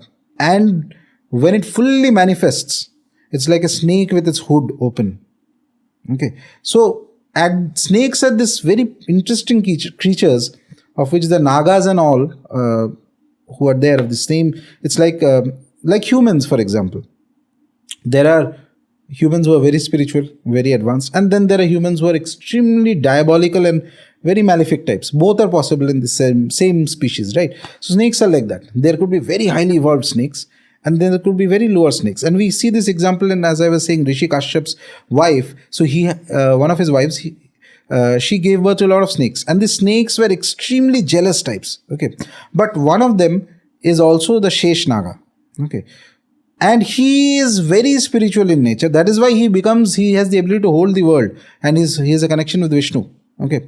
And the other snakes become an enemy of Garuda. Garuda is also connected to Vishnu. And Garuda was born from the other wife of Kashyapa. So average snake is a symbol of an extreme competitiveness, jealousy, bitterness, the dark feelings that a human also has. It's a symbol of that. But a snake that has, and that is very rare, and this is where the Nagas come in. If ever anybody gets to encounter one, not normally, you will not. those are very different. They may even bless an individual. There is a concept of something, and there's today, based on this concept, a lot of fraud also happens. Something known as a Nag money. It's believed. Nag what? Nag money. Money. Is a jewel. Money. Money means jewel. So it's believed that certain Nagas, when they live up to a long time, they develop a certain kind of jewel in their head. Okay. Now, don't go into analyzing this scientifically. Okay, it's not, leave science aside. This is the realm of occult and things that are not normally by the five senses. Okay, so they have this money, and they can shed that money, that specific gem. If an individual gets hold of that gem, it causes an absolutely like going in a lift. Your life is going to change, every aspect. Whether it's material, whether it's spiritual, whether it's everything. Whatever you touch is going to go like rocket speed. This can be found in jungles? No, it's very difficult to find. That's why I say a lot of fraud happens. I know people who have been duped by people claiming that they have found an Nagmani and they'll ask for crores and all that. And a lot of important people who are aware of this concept keep searching for that. But if at all, if anybody finds it ever, I believe that it's possible to find. Obviously, otherwise, whatever lore or story comes in, there's always an element of truth in that. Okay, and given that it is connected to Naga, so if somebody finds a gem like that, it can cause, but it's not at all easy to find. And most of the people you will find that who are selling these things most of them are just frauds. The snakes we see in the modern day, which you see in cities also occasionally. Yeah. They are also spiritual creatures? No, not all. Not all. See, they're animalistic. They can be normal animalistic. They can be completely normal animalistic. And tying it back to that story which I told you of that individual who, that little girl whose voice changed and all that. He was explaining to me. So there are different types of snakes. There are entities that can take the form of snakes. One of the forms they love taking. Okay, and in that. They can bite somebody or they can do something, and that is always a reason behind it why it is there. So there's a specific kriya or mantra which he was doing. He suspected that it is one of those kind of entities, using which you can figure out that is it a normal animal as a snake, as a reptile as a snake, or it is some of the entities that are behaving like a snake, and then do whatever needs to be done. Okay. So again, these things are very difficult for people to believe until they have a direct experience of it, which is perfectly all right if anybody doesn't want to believe. There's no force in this, but strange things happen. Okay. There's a whole mysterious world that's going on as we speak in the background, which is why I want to take you back to that other Himalayan story. Okay. For the sake of TRS clips, I'm going to repeat the story very quickly. Yeah. A very spiritually oriented friend of mine goes deep hiking in the Himalayas, beyond where most people choose to go hiking. He's going towards a particular kind of spiritual location, which is very, very, very remote, very inaccessible, takes days to trek up there. On one of the nights where they are sheltered in tents, he goes out to relieve himself, and 2-3 kilometers away at least, he sees 3 to 4 extremely tall men who he believed were 10 feet tall walk in the same direction of the spiritual place that they were going to hike towards the following day. And he said that he got a mysterious and maybe even negative energy from even looking at them. He got scared enough to go back in his tent and just be with his own family. I'm not just asking you about what he saw. I'm asking you about the world in the Himalayas that we don't even know. We spoke about how even animals can be spiritual or non-spiritual or malevolent. I'm sure human beings can also become malevolent. Yes. Or non-spiritual. Or people who have been spiritual can move to the dark side. Yes. What did he see?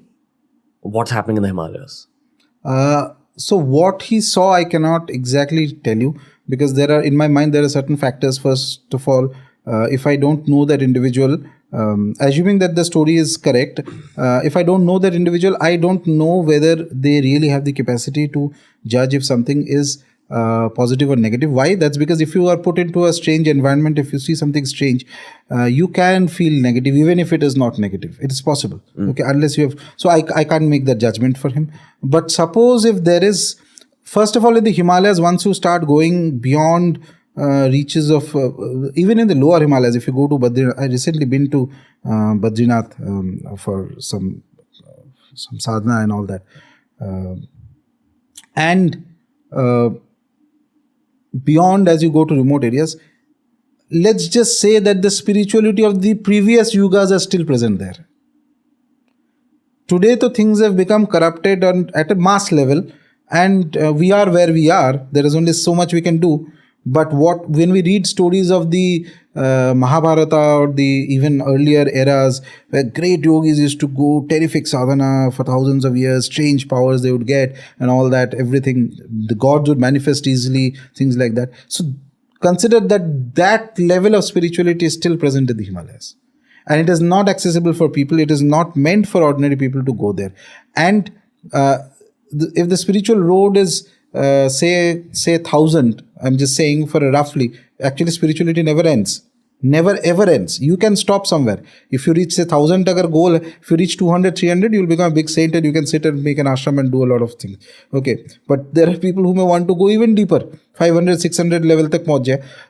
There you cannot interact with the society anymore. You have to leave the society and you have to go to those realms. Okay. That's because there is a huge gap in the energy. Huge gap in the energy. So what will happen if you interact with people? No, it's not like that. Nothing will happen. It's like say you are 30 now. Okay, so if somebody tells you that gives you a class 5 toy and says, "Can you play with it?" Same thing will happen. It's you will not like this. That's about it. They've understood Maya. Maya, this is beyond Maya. See, even taking in a tangent, in the Kashmiri Shiva system, they have 36 tattvas. Okay. There is a particular tattva means there are different stages of realities. Let's just look at it that way, for lack of better words. So there is a particular tattva, beyond that Maya also ends. But after that also there are depth of spirituality. It doesn't end there. Depth and depth and depth. Why do you think Adi Shakti or Para Bhairav cannot be imagined? It is beyond your imagination. So that means between that beyond imagination level and between the last realm of Maya, there are still layers. What are the difficulties there for the journeyman? There. At that level, what's the challenge? That level things function very differently. It is not like us. The Maya and all that is left behind long back. Okay, you have transcended there. You follow. Actually, there is something known as the yogis, Nath yogis, and all is to believe. The word called Adesh. Adesh is command. A lot of people use it today, just like that. Ki Adesh mil raha, Adesh mil. That's all mostly show and all that. But actually, there are certain chakras which are, people speak of the 6 chakras, right? No, there are more chakras than that. Let me just put it this way. And there are chakras which are not even opened in you. Yes, 6 too is functional. Because you are functioning in this world, you have this 5, 6 chakras that are going on. That is why, good or bad, it is functional. So you are feeling, today you are feeling a lot of pain because there is some amount of, some emotional trauma that has gone through, etc. That is because one of your chakras is damaged. So it is feeling the pain there.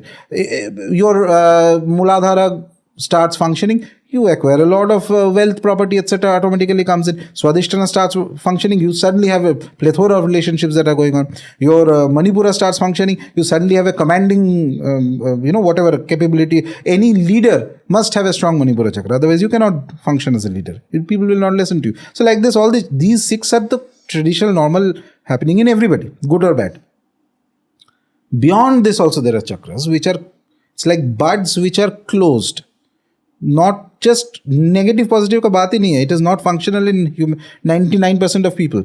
Through the power of Kundalini and Shakti, through the Upasana Devatas, if somebody reaches that realm, it's very rare, you can pass Shakti through those chakras and they will start activating. And once they activate, there is one specific chakra, then you will start getting an Adesh, which is a command. Command from whom? That is when you are at the realm where you attain a divine Guru. Guru hai. They may not be here. They are not interested in the ordinary person. Okay. Those are like, they will then, through that, they will give you an instruction ki ye karna hai, aise karna, waise karna. So in the higher realms, in the highest of realms, the conception of time changes completely. So that's why you see in the Puranas, some rishis Vishwamitra is doing tapasya of Gayatri Mantra for 1000 years. How is it possible? In that realm, conception of time will completely change. Your body's aging and things like that is going to be dramatically changed. Okay. I am talking of a realm which is beyond even the normal conception of nirvana. Let me put it this way.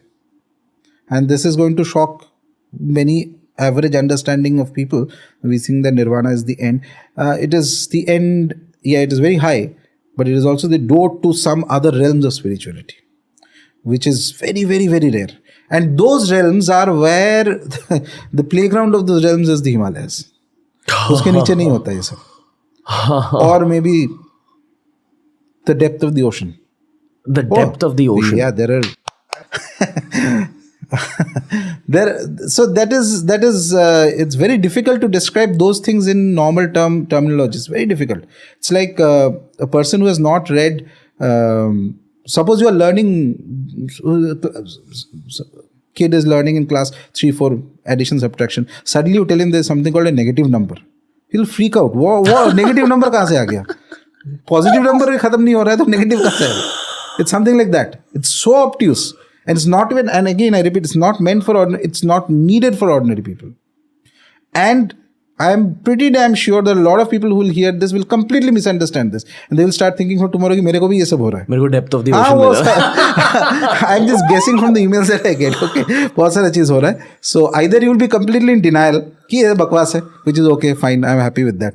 Okay, and problematic is that no, मेरे साथ भी हो रहा है ये सब चीज. ठीक है, मैं घर पे ये सुन रहा हूँ. Anyway, wow. I have had so many emails from Kalki avatars. The fate of the world is dependent on me, and so like that. Just they're all real what I'm saying, but yeah, that depth of spirituality is something completely different. And Shiva and Bhairava and all this, they are beyond that depth. Wow. They are beyond that depth. Can you imagine what degree of subtlety that is? Our normal conception is nirvana tak theek hai, uske upar bhi jata hai.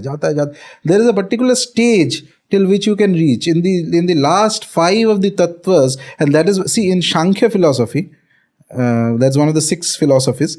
There are 24 tattvas, okay, and that is taken in Vedanta and other branches of philosophy, in the Hindu philosophy, Dharma philosophy. So 24 is the final. Kashmiri Shiva upasakas, and I revere them very highly because they did tremendous work on the philosophy of Bhairava. Because I like Bhairav Baba, so I like reading them for my own purposes. I'm not a scholar, let me be very clear. Okay, neither an academic nor scholar, nothing. So they added that 24 is not enough. We need 36 tattvas.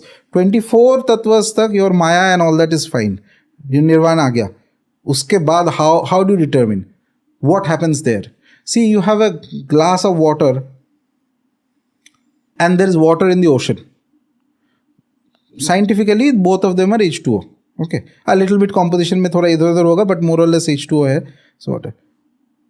So are these two same? Same, but not same. An ocean can hold an ecosystem. It can cause tsunami, tornado, whatever it is. ठीक है, ocean, ships fly in it. There are fishes, this, that. So many depths. No, hardly people know. What is the difference? The difference is Shakti. And at the higher realms, it is the difference in Shakti that makes all the difference eventually. And there is a particular, after this 24 tattvas, there's a realm, Shuddha Vidya it is called, the pure realm, where there are mantras, all these 7 crore mantras that Shiva gave out to the world, and told them that you help people. Those who serve the mantra, when you are chanting a mantra, you are doing seva to the mantra. You're charging it also. Look at it this way, you're doing seva to the mantra, like you do seva to a guru. And it is going to guide you. There is a Shakti inherent in the mantra. The Shakti of the mantra, when we sit and do Nyasa, Shakti of the mantra is in the leg. Leg means movement. It is going to cause some movement in your life, whether you like it or not. And this is done by the authority of Shiva. He has charged these mantras of all deities and given it to the world. In that realm, whoever follows the rules and does japa of the mantra, he is doing seva to the mantra. And the mantra in turn will give him something. It will guide his path. That becomes like a guru. Why does a guru is very important in the physical realm? Most people need a physical guru because most people are most people, which is fine completely. But at a very high level, you can have a non-physical entity as a guru. Only the thing is that, and this question comes to me often, that why can't we have a devata as a guru? Few people can have, but most people cannot have. Why?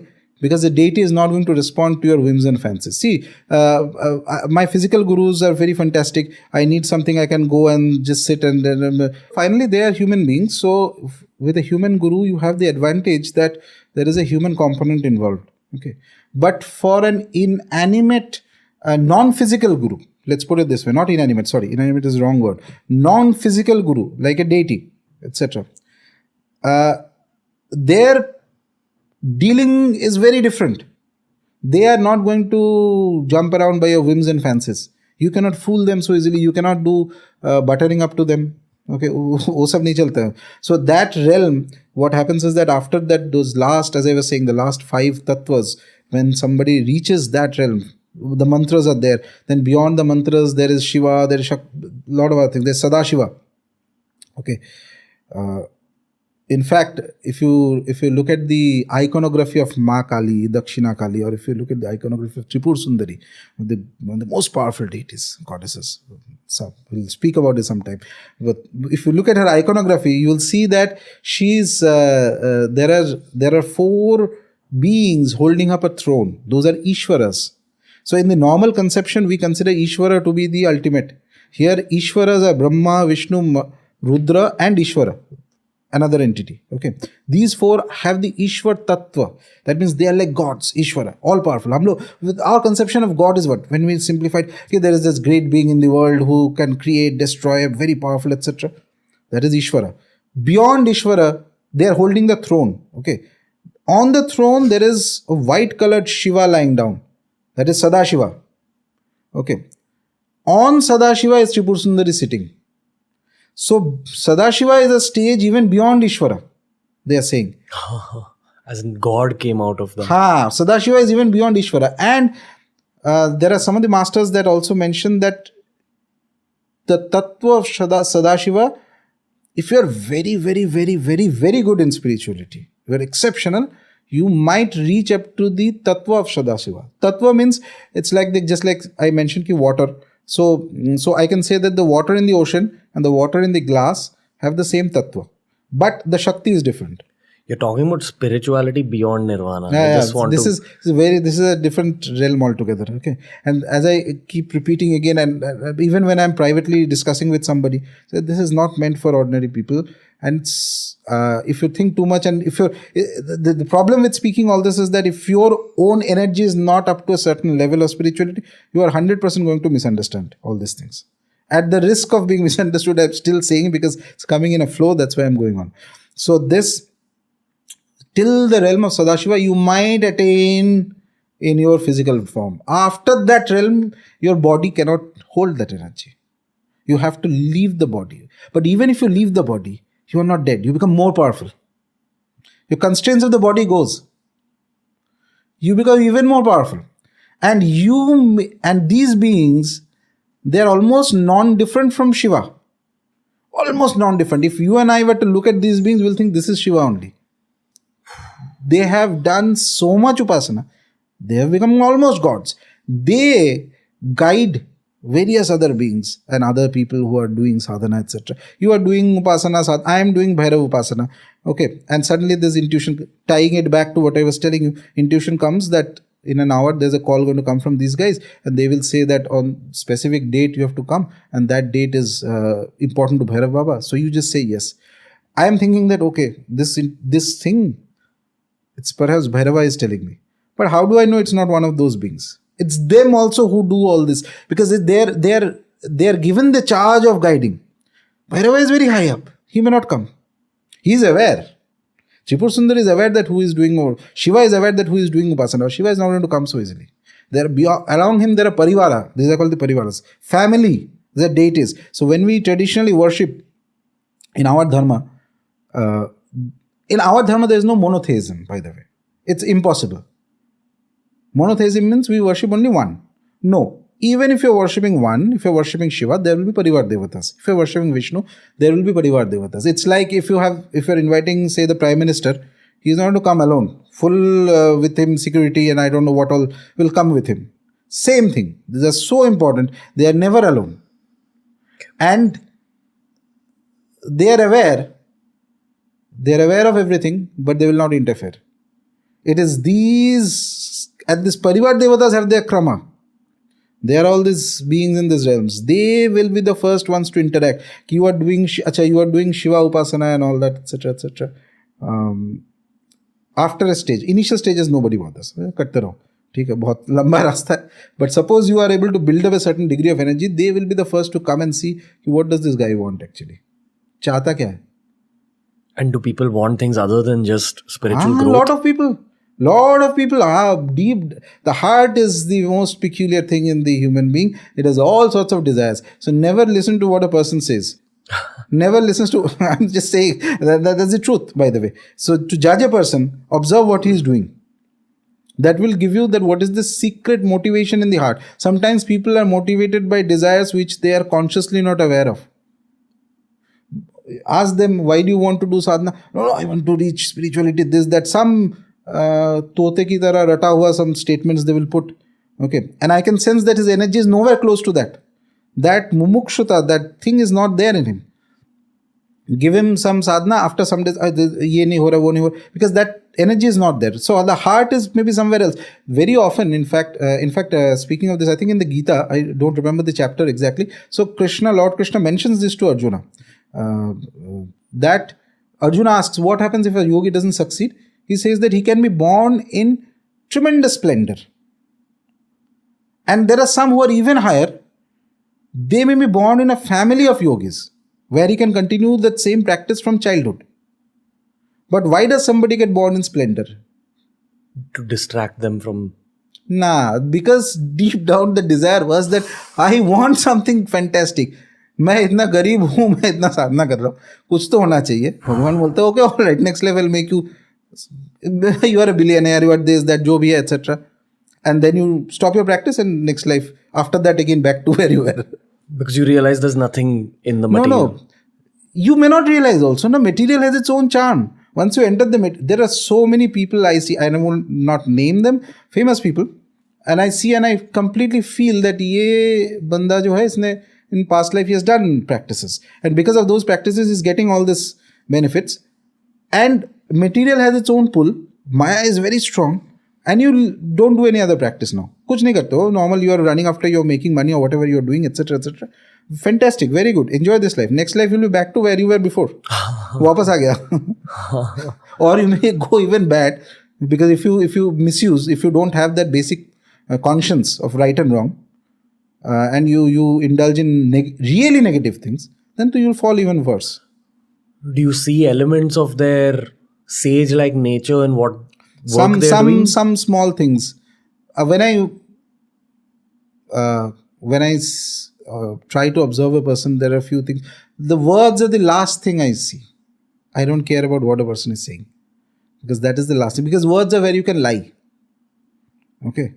Everybody can say many good things, but observe small things. You'll see if you practice eventually. First is the structure.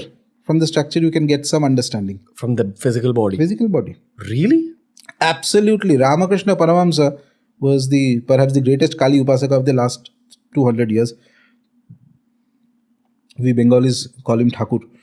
Whenever a person would come to him for spirituality, he would judge, for taking initiation or something like that for guidance, he would judge them very minutely. So one of the judgments he would do is that he would look at the physical structure of the person, weigh his hands. The weight of the hand from here to here will tell you what type, if at all you can be spiritual, and what is the right path for you. See, I told you spirituality is a huge tree. If you go in the wrong path also, you will not work. Right path. If you're meant to be highly spiritual, your body will have lakshanas in it. Lakshanas means signs in it. Not for ordinary people to understand, but jisko samajhna hai, wo samajh jayega. Because your body should be able to sustain that energy. Otherwise, you are not born in that body. If you are meant to enjoy material things, you will be enjoying in a body that is fit for material things. Nature is very beautiful. This orchestra, once you start understanding, it's amazing. You will be, at a natural sense of gratitude will come towards nature, who is Mahamaya, who is Adi Shakti, who is everything. For me, who is Ma Kamakhya. I've spoken so much without taking her name. Ma Kamakhya. She's all. It's a beautiful play. It's a beautiful play. And you feel natural sense of gratitude. And this is bhakti. Ahetuka bhakti. Causeless. You don't want anything. You just, what have you done? Okay. Amazing. Do you want to talk about the depths of the ocean? Now, depths of the ocean. So there is a certain realm where Mahasiddhas come. Mahasiddhas means they are considered that those are people who have gone beyond the conception of nirvana, normal idea of nirvana, as I was saying, the higher realms. So they can very, very high stages of sadhana. You mean they've probably lived out human lifetimes, done their spiritual practices, gone beyond nirvana, gone beyond even possibly that spiritual goal in the astral world, whatever happens beyond moksha and nirvana, and then come back to this realm? There are two ways of looking at it, by the way.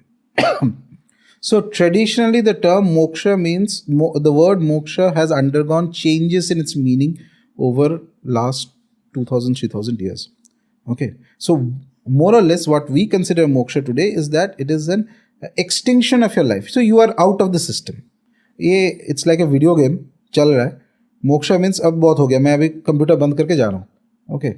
But you cannot run away so easily because there's maya and there is karma and there's various things, and you are suffering also. You are playing the game and you are losing, but you can't run away from the game. That's what life is, sort of, for most people. Okay, moksha is that somehow or the other you find a way to end the game, switch it off, and get out of the seat and go out and enjoy nature and whatever else. Ye moksha. Basically, you are out of the system. So how do you do that? In nirvana, what we'll consider as nirvana, it is possible to extinguish oneself completely. Finish ho gaya, you're out of the system. That is what happens for 90% of the people who attain nirvana. Not even 90, let's put it 98. 2% are possible who may attain to the same experience of nirvana, but may not extinguish themselves from the system. They are not out of the system. So nirvana nirvana by itself means that it's like a finish, end.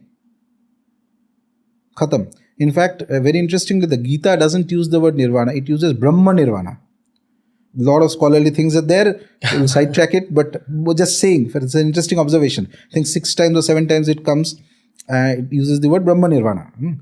The word nirvana became very popular with Buddhism. Extremely popular. So there is because in Buddhism, generally accepted idea, Buddhism is also very complicated. I'm not talking about the general idea, but the general idea is that there is a nirvana, and because everything is shunya, at the end there is no atma, anatma and all that, etc. is there, nirvana.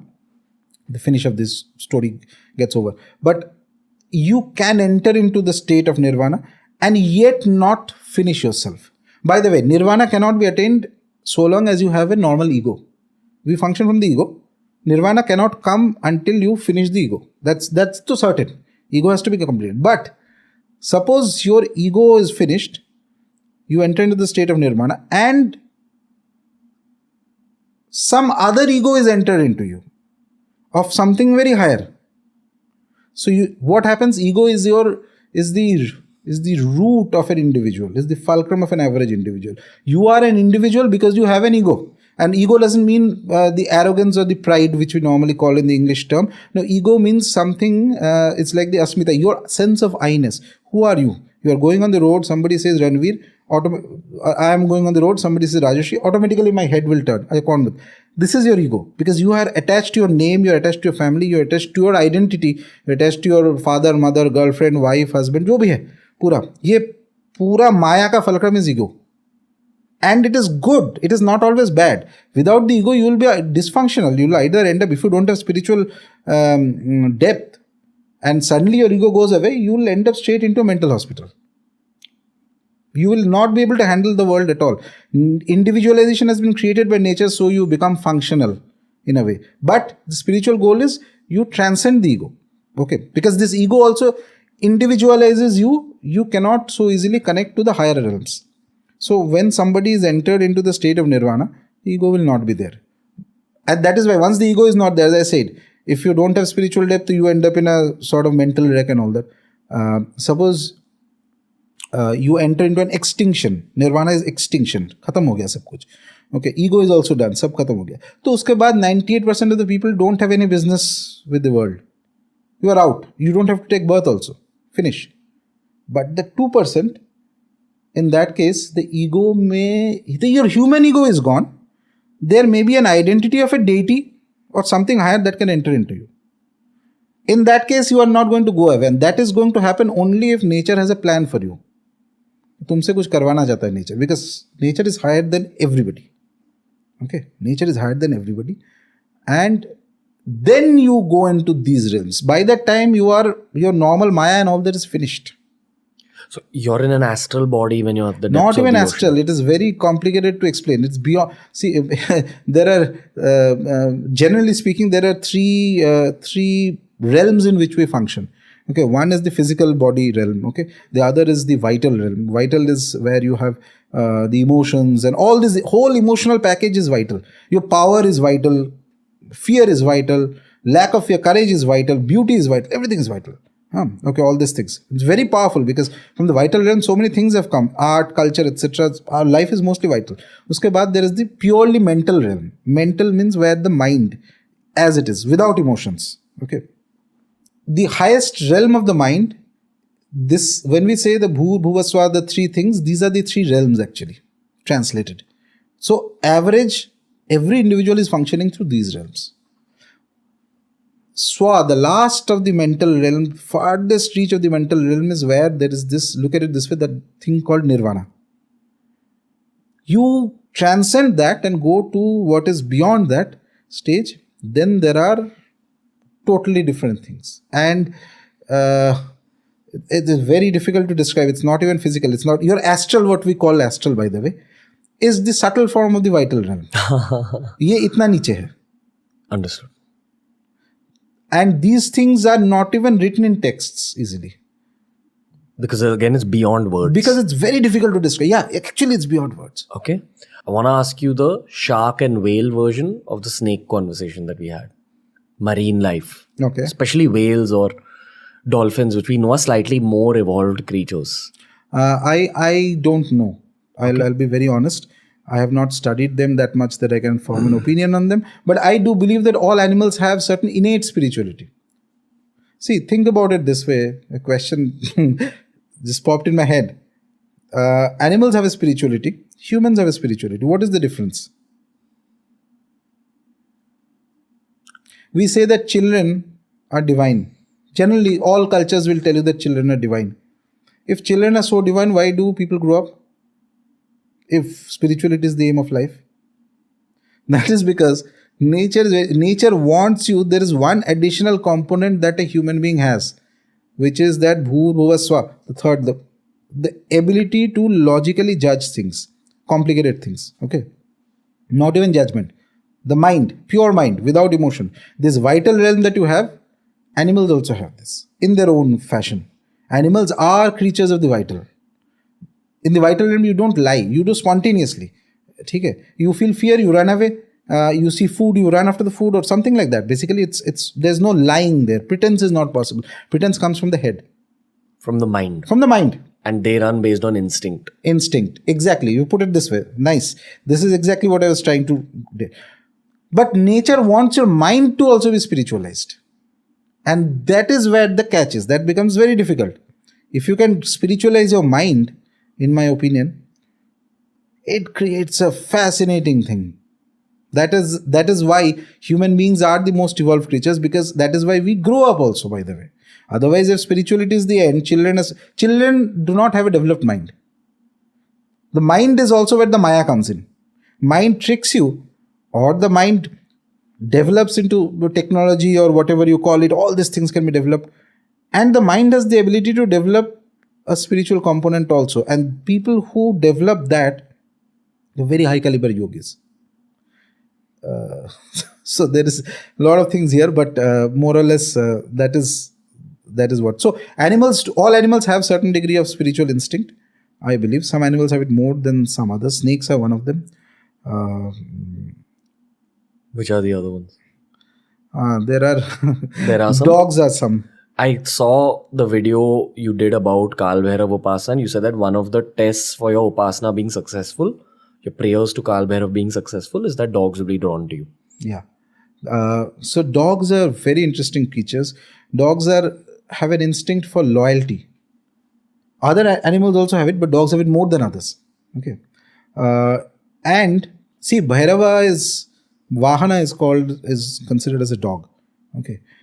Dogs are basically, if I remember, I had read somewhere long back, I think wolves or whatever, they domesticated and became dogs. Okay. From the time when dogs started living with humans, perhaps there is no other creature that has lived with humans longer than dogs. Okay. Consider that is when Bhairava decides that I am going to help this species. Okay. And the other thing is that a dog is a guardian, sort of. If you have a dog at home, if there is anybody who's disturbing anything like that, he will figure out, etc. One of Bhairava's typical instincts for an individual is that apart from the core tattva, which is that he makes you fearless, he also guards you very fantastically. He guards you from, even if Bhairava's blessing is with an individual, if you are supposed to go down into some negative pitfall, etc., he is the one who can pull you out of it. And that's what I tell people, that Bhairava is the only deity who can pull you out of a nightclub and make you sit into a meditation room. Baki log to jayega hi nahi uske andar. It's already too corrupted place. They will not go. He will go there. If he likes, he will pick you up from there. Even if you cry and do whatever, baitha dega tumhe meditation mein. He is the one who can do that.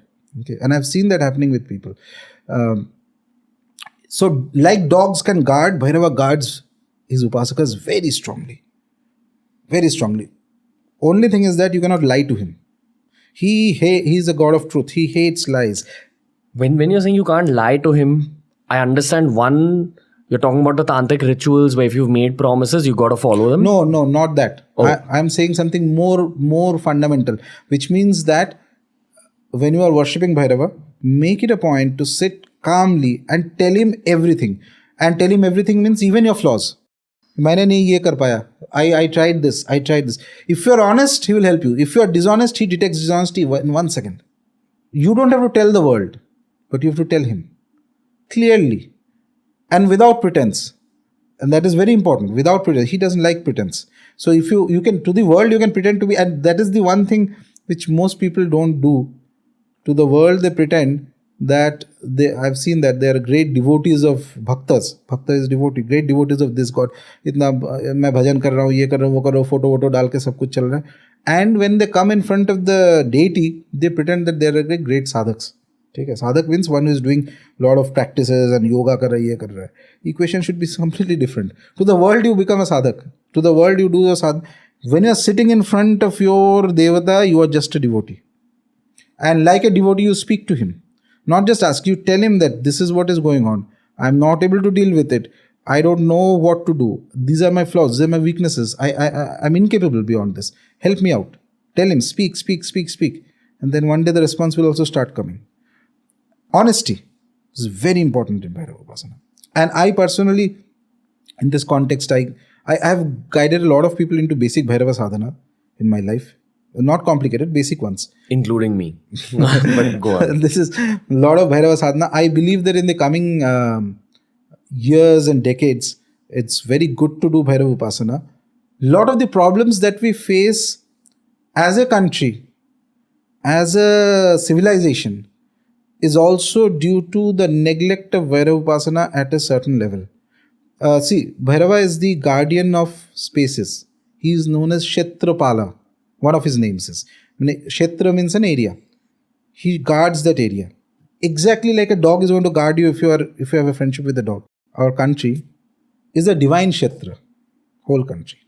So what have we actually seen? We have seen a partition, a very bloody partition of our land. What used to be at one point, part of it is gone, etc. So basically your borders have been rearranged. The Kshetra has been disturbed.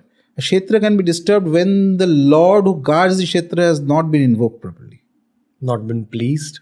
Not been invoked and pleased and whatever way you look at it. So that's my way of looking at it. Many of the, and even today, all the borders have problems, whether it's the Punjab side border or Kashmir or whatever, etc., have problems, etc. And this lack of Bhairav Upasana, by the way, started not just now, many centuries ago, when there are various invasions happened and knowledge systems were lost. So today the conception of Bhairava for average people is that, oh, koi gaon ka kuch devata hai, ye hai, wo hai, etc., some dark energy. Nothing of that sort. He is the most spiritual one. If you allow Baba to rule your life, he's going to make you completely spiritual. Okay, and he will make you fearless, and he will take you beyond your own deficiencies and things like that. And I've seen he responds very fast, by the way. Coming to the speed talking, there are for the sake of completeness of Bhairav Tattva. So it's believed that there are Rudrayamal Tantra mentions that there are 64 Bhairavas. Okay. And of these 64, 8 of them are very important. Ashta Bhairava. You want to just name them? Yeah.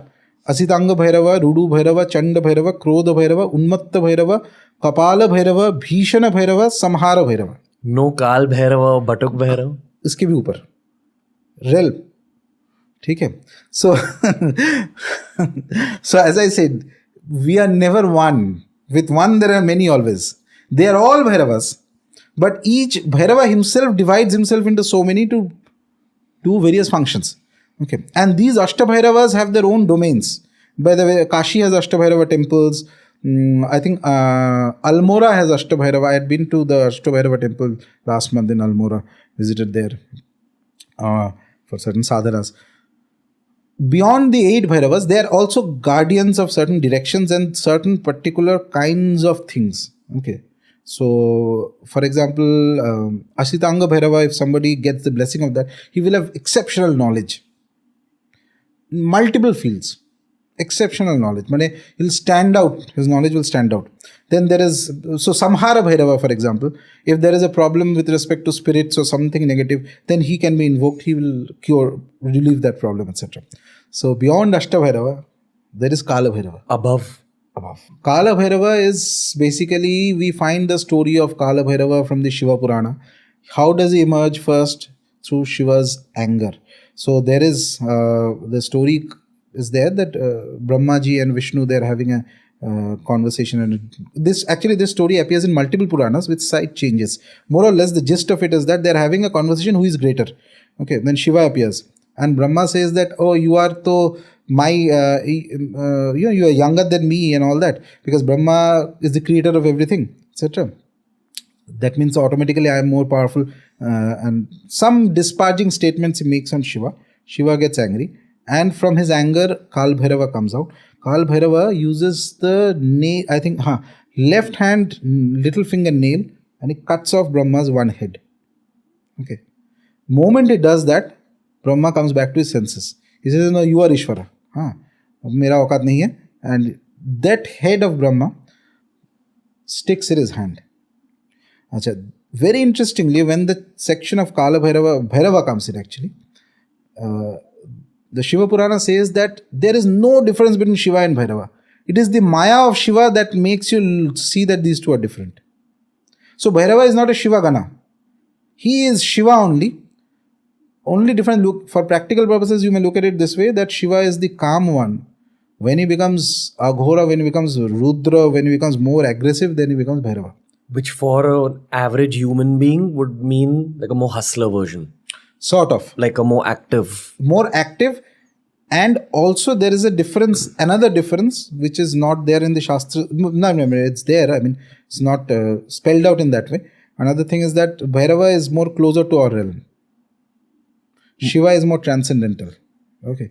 He is closer. That is why when you call Bhairava, he will respond faster. If certain parameters are set in an individual. Okay. So that judgment has to be made by either a mentor or a guru or something, basically. He will come much faster. Achha. Then what Bhairava does is that skull of Brahma sticks to his hand. So that is the first instance of Brahma Hatya. Brahma Hatya means killing of a Brahmin, which is considered to be a great sin. Okay, a genuine Brahmin in olden days, they used to do a lot of it's like killing a sadhak who is doing a lot of spiritual practice. If you kill a spiritual man, genuinely spiritual man, there is a huge amount of negative karma that is going to come. That is what is Brahma Hatya. When you are in those days specifically, when people of the Brahmin Varna were deeply engaged in practices and all those things. So Nothing related to the modern day caste system. That let's not go into the controversial area there, yeah. but just to explain this, basically he kills Brahma, and that is Brahma is himself a Brahmin, by the way. Okay? He gives the Vedas. So that is known as Brahma Hatya. Killing of a Brahmin is a very great sin. And that skull sticks to his hand. Okay. Very interestingly, the text calls it the Brahmanda Khappar. So what is it actually? Brahma is the creator of the universe. And here is a god who has cut off the head of the creator and holds it in his hand. Okay. Brahma Kapal. It's like as if he is holding the skull of the universe in his hand. And in that condition, immediately there is a woman that gets generated. That is Brahma Hatya. Brahma Hatya is the activity of killing a Brahmin. And that too not just any Brahmin. Brahma, who is like who gives out the Vedas and things like that. That sin takes a human form and becomes a woman, known as Brahma Hatya. And he stands behind Kal Bhairava. Okay. Shiva then tells Kal Bhairava that you do one thing. You demonstrate to the world that if a spiritual man a Brahmin is killed, okay, how do I do penance for that? Okay. So he goes with that skull in hand. He performs what is called the Mahavrata. Vrata means like we do vrata, Hanumanji ka vrat kar liya, ya kisi ka vrat kar liya, etc. Navratri ka vrat kar liya. This is a vrata, means a spiritual austerity. So Bhairava, with that skull in hand, he roams around different realms. He goes to the realm of Vishnu. Vishnu immediately recognizes, tells him that this is a play that you are doing. It's a Leela. Because you are Shiva. You know it very well. Okay? You are doing this to demonstrate certain things to the world. And then that woman is behind him. That Brahmatya keeps walking behind him. That lady who is the sin.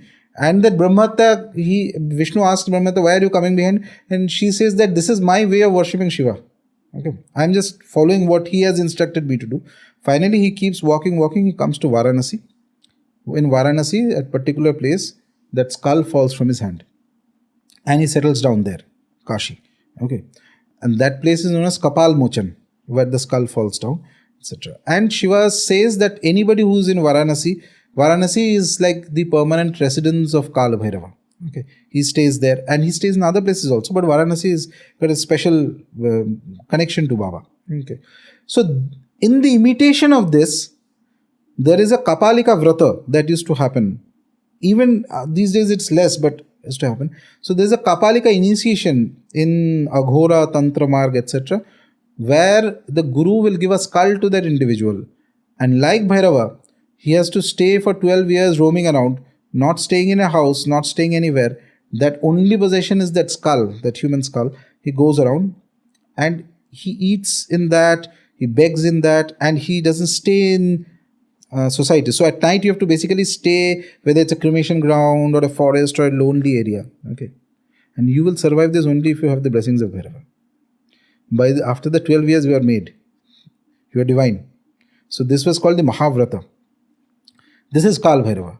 Kal Bhairava, we see the first thing that we see in Kal Bhairava is that, see, if you analyze this, if you contemplate on this story, you will find that he starts with cutting Brahma's head. So there is the mainstream of sadhana, spirituality, okay, that is going on constantly. Here is a deity who is completely heterodox, not orthodox, opposite of orthodox. He cuts off that the one who gives the Vedas, cuts off one of his head, and then he does something that is considered as defiling. Because Kal, normal spirituality, if you go to a cremation ground, you should take a bath and all that, there's a good reason for it. All that. Here is Baba who sits in the cremation ground, surrounded by everything that has been rejected by society.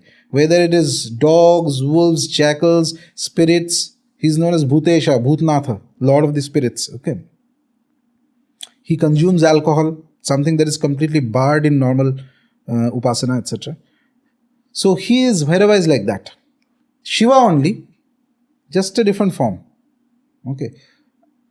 And when speaking of Bhairava, there's another very important aspect that comes in. There's the Vatuka Bhairava. Without him, it's not complete. Vatuka Bhairava is worshipped more than Kala Bhairava. Kala Bhairava worship completely cannot be done at home. Vatuka,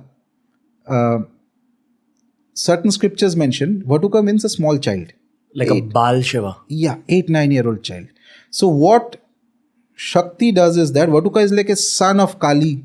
It's like a son of Matara. Okay, like a son of Chinnamasta. So there is this, a child form is created who is given all kinds of powers in him. Okay. And he is tasked with the job of protecting the upasaka from every kind of trouble in the world, whether it is physical trouble, whether it is some kind of spirit, whether it's some other thing, etc., etc. Instead of trying to placate 100 different things, you just worship Vatuka and he will take care of you. And of the Bhairava, different forms of Bhairava Baba, Vatuka is the fastest of all. He responds very fast. With one catch, he is a child. Remember that. So you need some emotional connection. Love. Some degree of love, some degree of communication has to be there. If you ask, to give a simple example, if you have whatever, some obstacle, something is going on. So you worship Vatuka and you say that, Baba, can you help me out in this? Be very open. You are free to ask anything of the gods. Okay. So you ask him and he helps you out, suppose. Make sure that the next day at least you sit and tell him thank you. If you say his mantra once, is that a good enough thank you? And if you feel a thank you and say a thank you? It's up to you what you want to do, what comes from within. It's not for me to tell. Okay. I do Vishesh Pujas on specific Tithis for him, and if needed, if there is some help that comes from him and I have asked for help, minimum to minimum next day morning I'll do 10 times his mantra.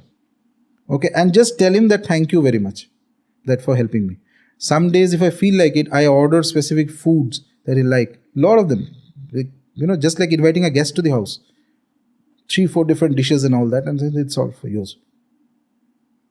Okay. Low level conversation. Yeah. Why did you ask me to do the Batuk Bhairav? Oh, that is because that will be useful for you. In coming times, you'll see. And also, generally, if I advise people into Bhairava sadhana, there is a certain Nama Mantra of Bhairava, very simple. Om Bhairavaya Nama, which just about anybody can do. I have in fact made certain videos of it also in my YouTube channel. So that is the starting point of Bhairava.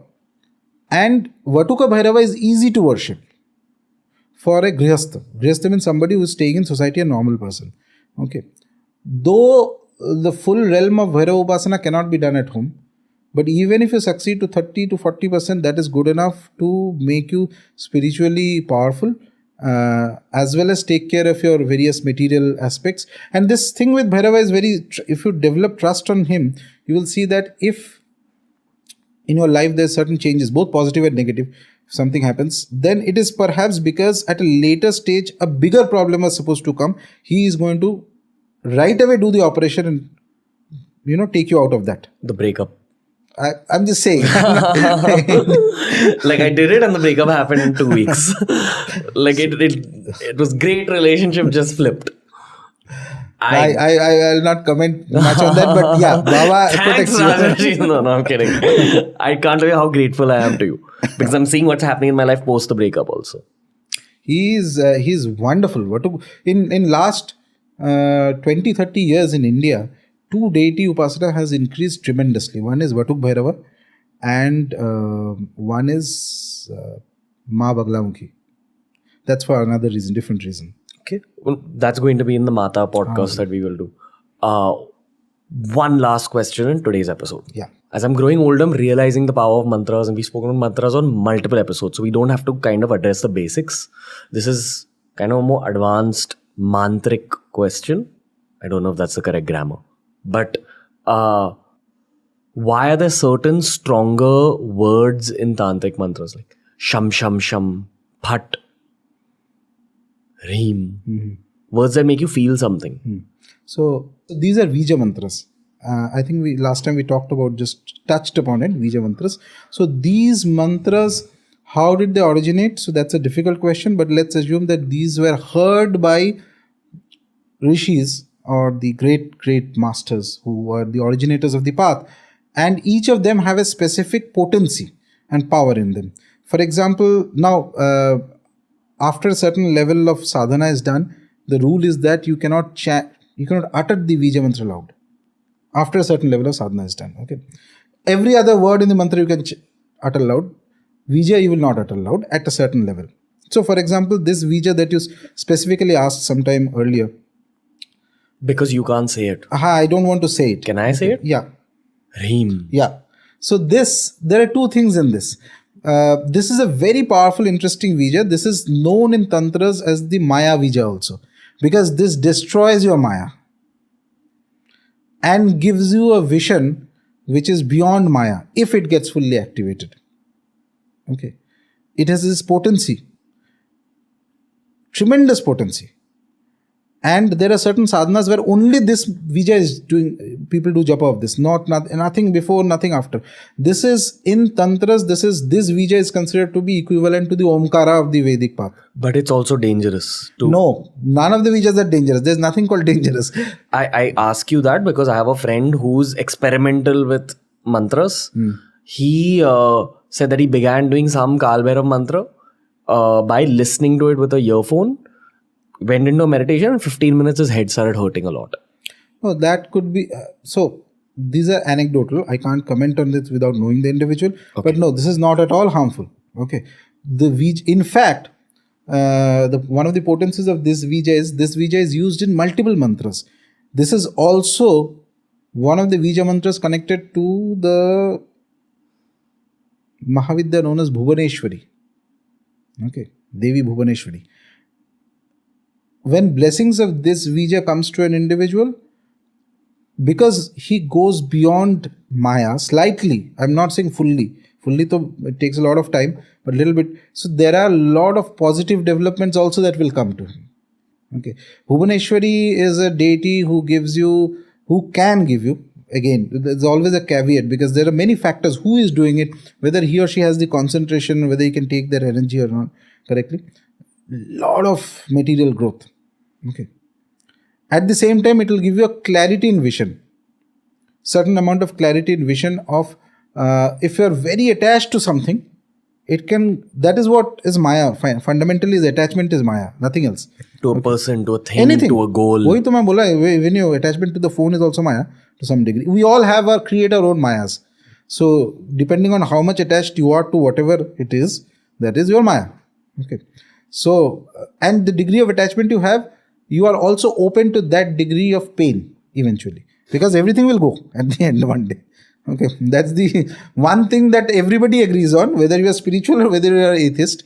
You are going to die, I am going to die. Okay. The moment you are dead, it's finished. But that particular Vija is actually a very positive Vija. It is considered to be just like Omkara in the Tantrik field. And it brings about a lot of, it reduces the, what you call it, it can reduce clarifies your vision. So Maya clouds your vision. The problem with attachment is that it clouds your vision. You cannot see properly. A person who is detached will be able to make a clearer judgment.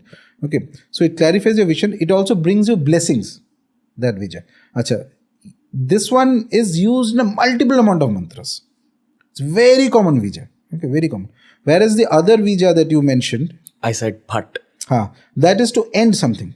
That is particularly given in a mantra when you need a specific force to end, means not necessarily end in a negative sense. Sometimes you have to end something that is negative. Again, attachment. No, not necessarily. Somewhere you see, it actually depends on the mantra, but more or less. There was a Kal Bhairav mantra which had Phat in it, which I had heard. It could be. Many mantras have that. Many different deities mantras have that. So for example, you see somebody that trying to cause some harm. Okay. Directly you are seeing that somebody is trying to cause some harm. So you may use a mantra with this particular Vija that will work in a certain way to stop that person from causing harm. So this Vija is something to stop. Okay. But ठीक है और इसमें the pronunciation has to be PH, not F. But Ha, not fan. Because the fa pronunciation is not there in Sanskrit. Pa. Understood? Like this, there are innumerable vijas. In fact, one who is an expert in Mantra Shastra can create a vija also. You can create a vija of a person's name. Now, don't ask me to create a vija of your name, but I'm just saying.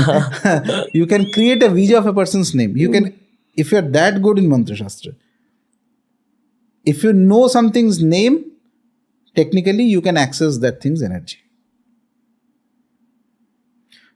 Mantra Shastra that we have in our Dharma is perhaps the most advanced. And I have had interactions, by the way, with people of in Western occult, little bit interactions. At one point, when I was not, my path was still not very deep here, still exploring. I used to have a lot of friends. I remember there was one occultist I knew from West. It's pretty good. And one of his very peculiar, interesting habits was that he used to go and search for haunted places, spend the night there. Okay. And he had weirdest experiences. He used to tell me.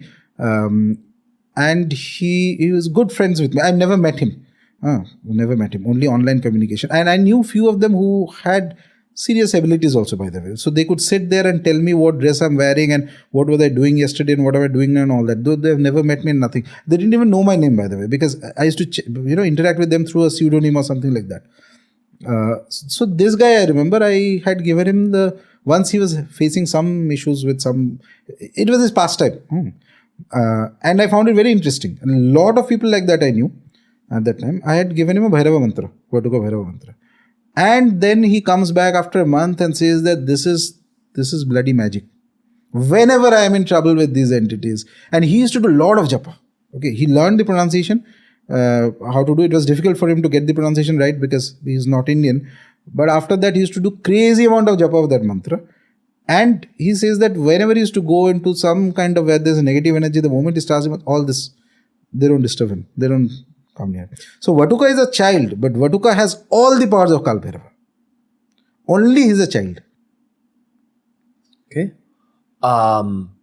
For the everyday listener who may not sit and do 108 time chant of the mantra, I just want to mention that you gave me something called the Bhairav Chalisa also, which is very similar to the Hanuman Chalisa, and you said that just play it at the end of your meditation or meditate upon it.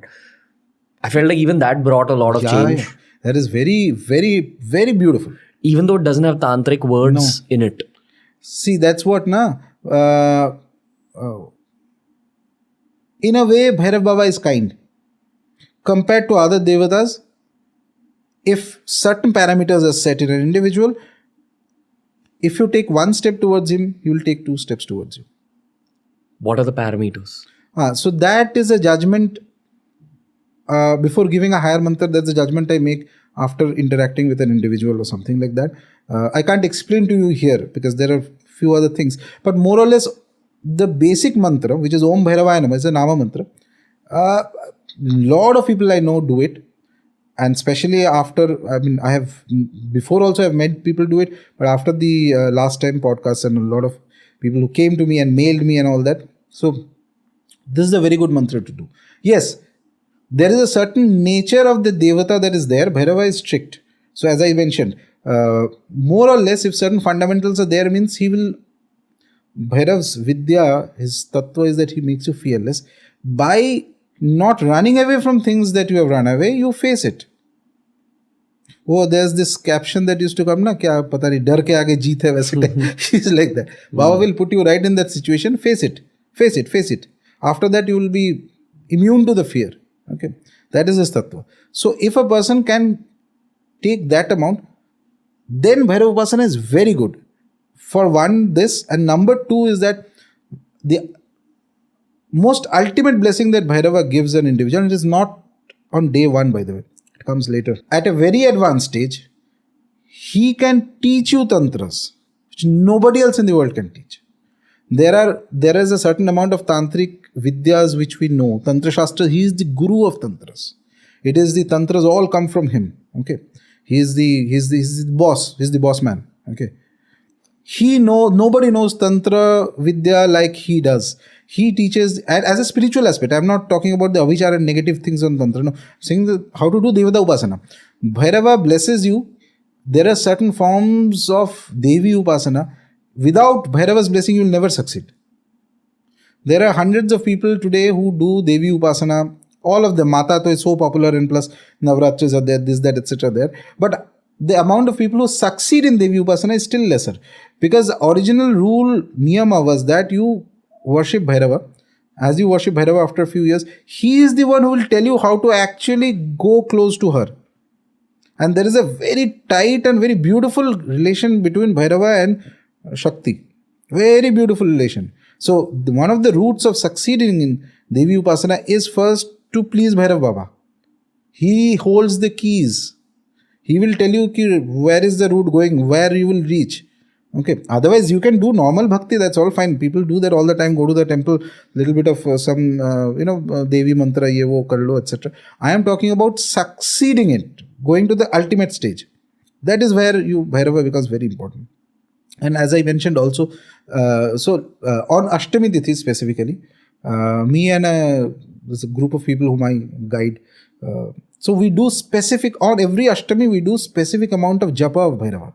And that together we complete close to 2 lakh japas of Bhairava mantra on that one day with one sankalpa for the uplift of dharma. Okay. Generic sankalpa for uplift of dharma. And along with it we feed people and Annadanam, and there are specific pujas we get in Bhairav temples done, etc. So we've been doing that for quite some time now. So Ashtami Tithi specifically. The people who are connected and do this, they are people who have at least completed that simple mantra, Om Bhairavaya Namah, that japa at least 1 lakh. 1 lakh means 1000 malas, which takes few months. But if that is done, then it's like he's tied himself to the energy of Baba. And the beauty of this mantra is that this is a generic mantra of Bhairava. If a person keeps doing this, some of the other form of Bhairava will bless you. How? But first of all, he's not going to come directly in front of you by causing certain changes in your life, which eventually is going to go into a positive direction. See, there are two options. When you start a mantra sadhana, just positive things may happen. And sometimes it may start with a negative. But always remember this, if it starts with a negative, it is because down the line somewhere it is going to have caused a larger problem. Larger amount of pain and suffering were in store at some other point.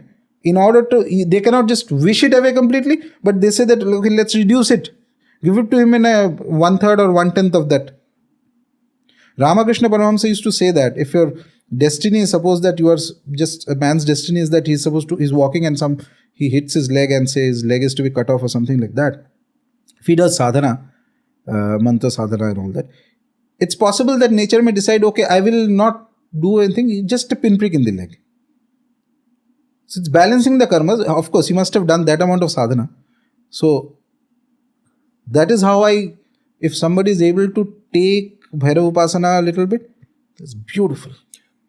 And it can begin by simply sitting in one place and just chanting out the mantra. Or even the Chalisa.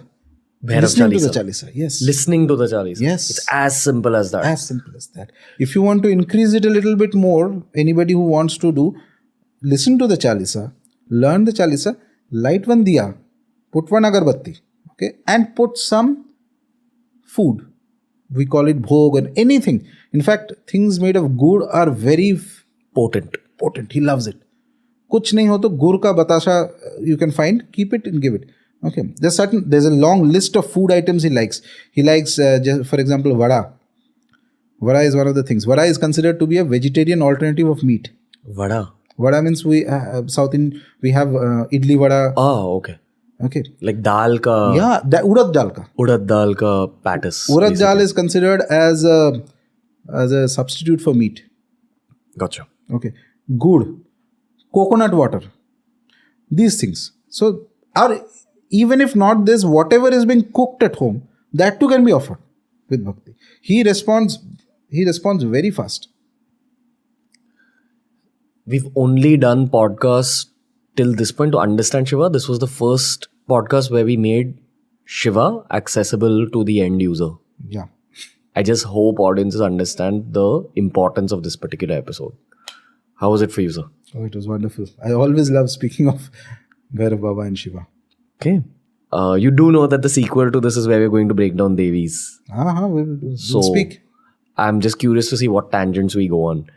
Very deep. This was even deeper than I expected. And at many points during my other episodes with other people, I know where to stop. Today was one of the first places where I didn't know where to stop. And I was just... And I'll tell you this.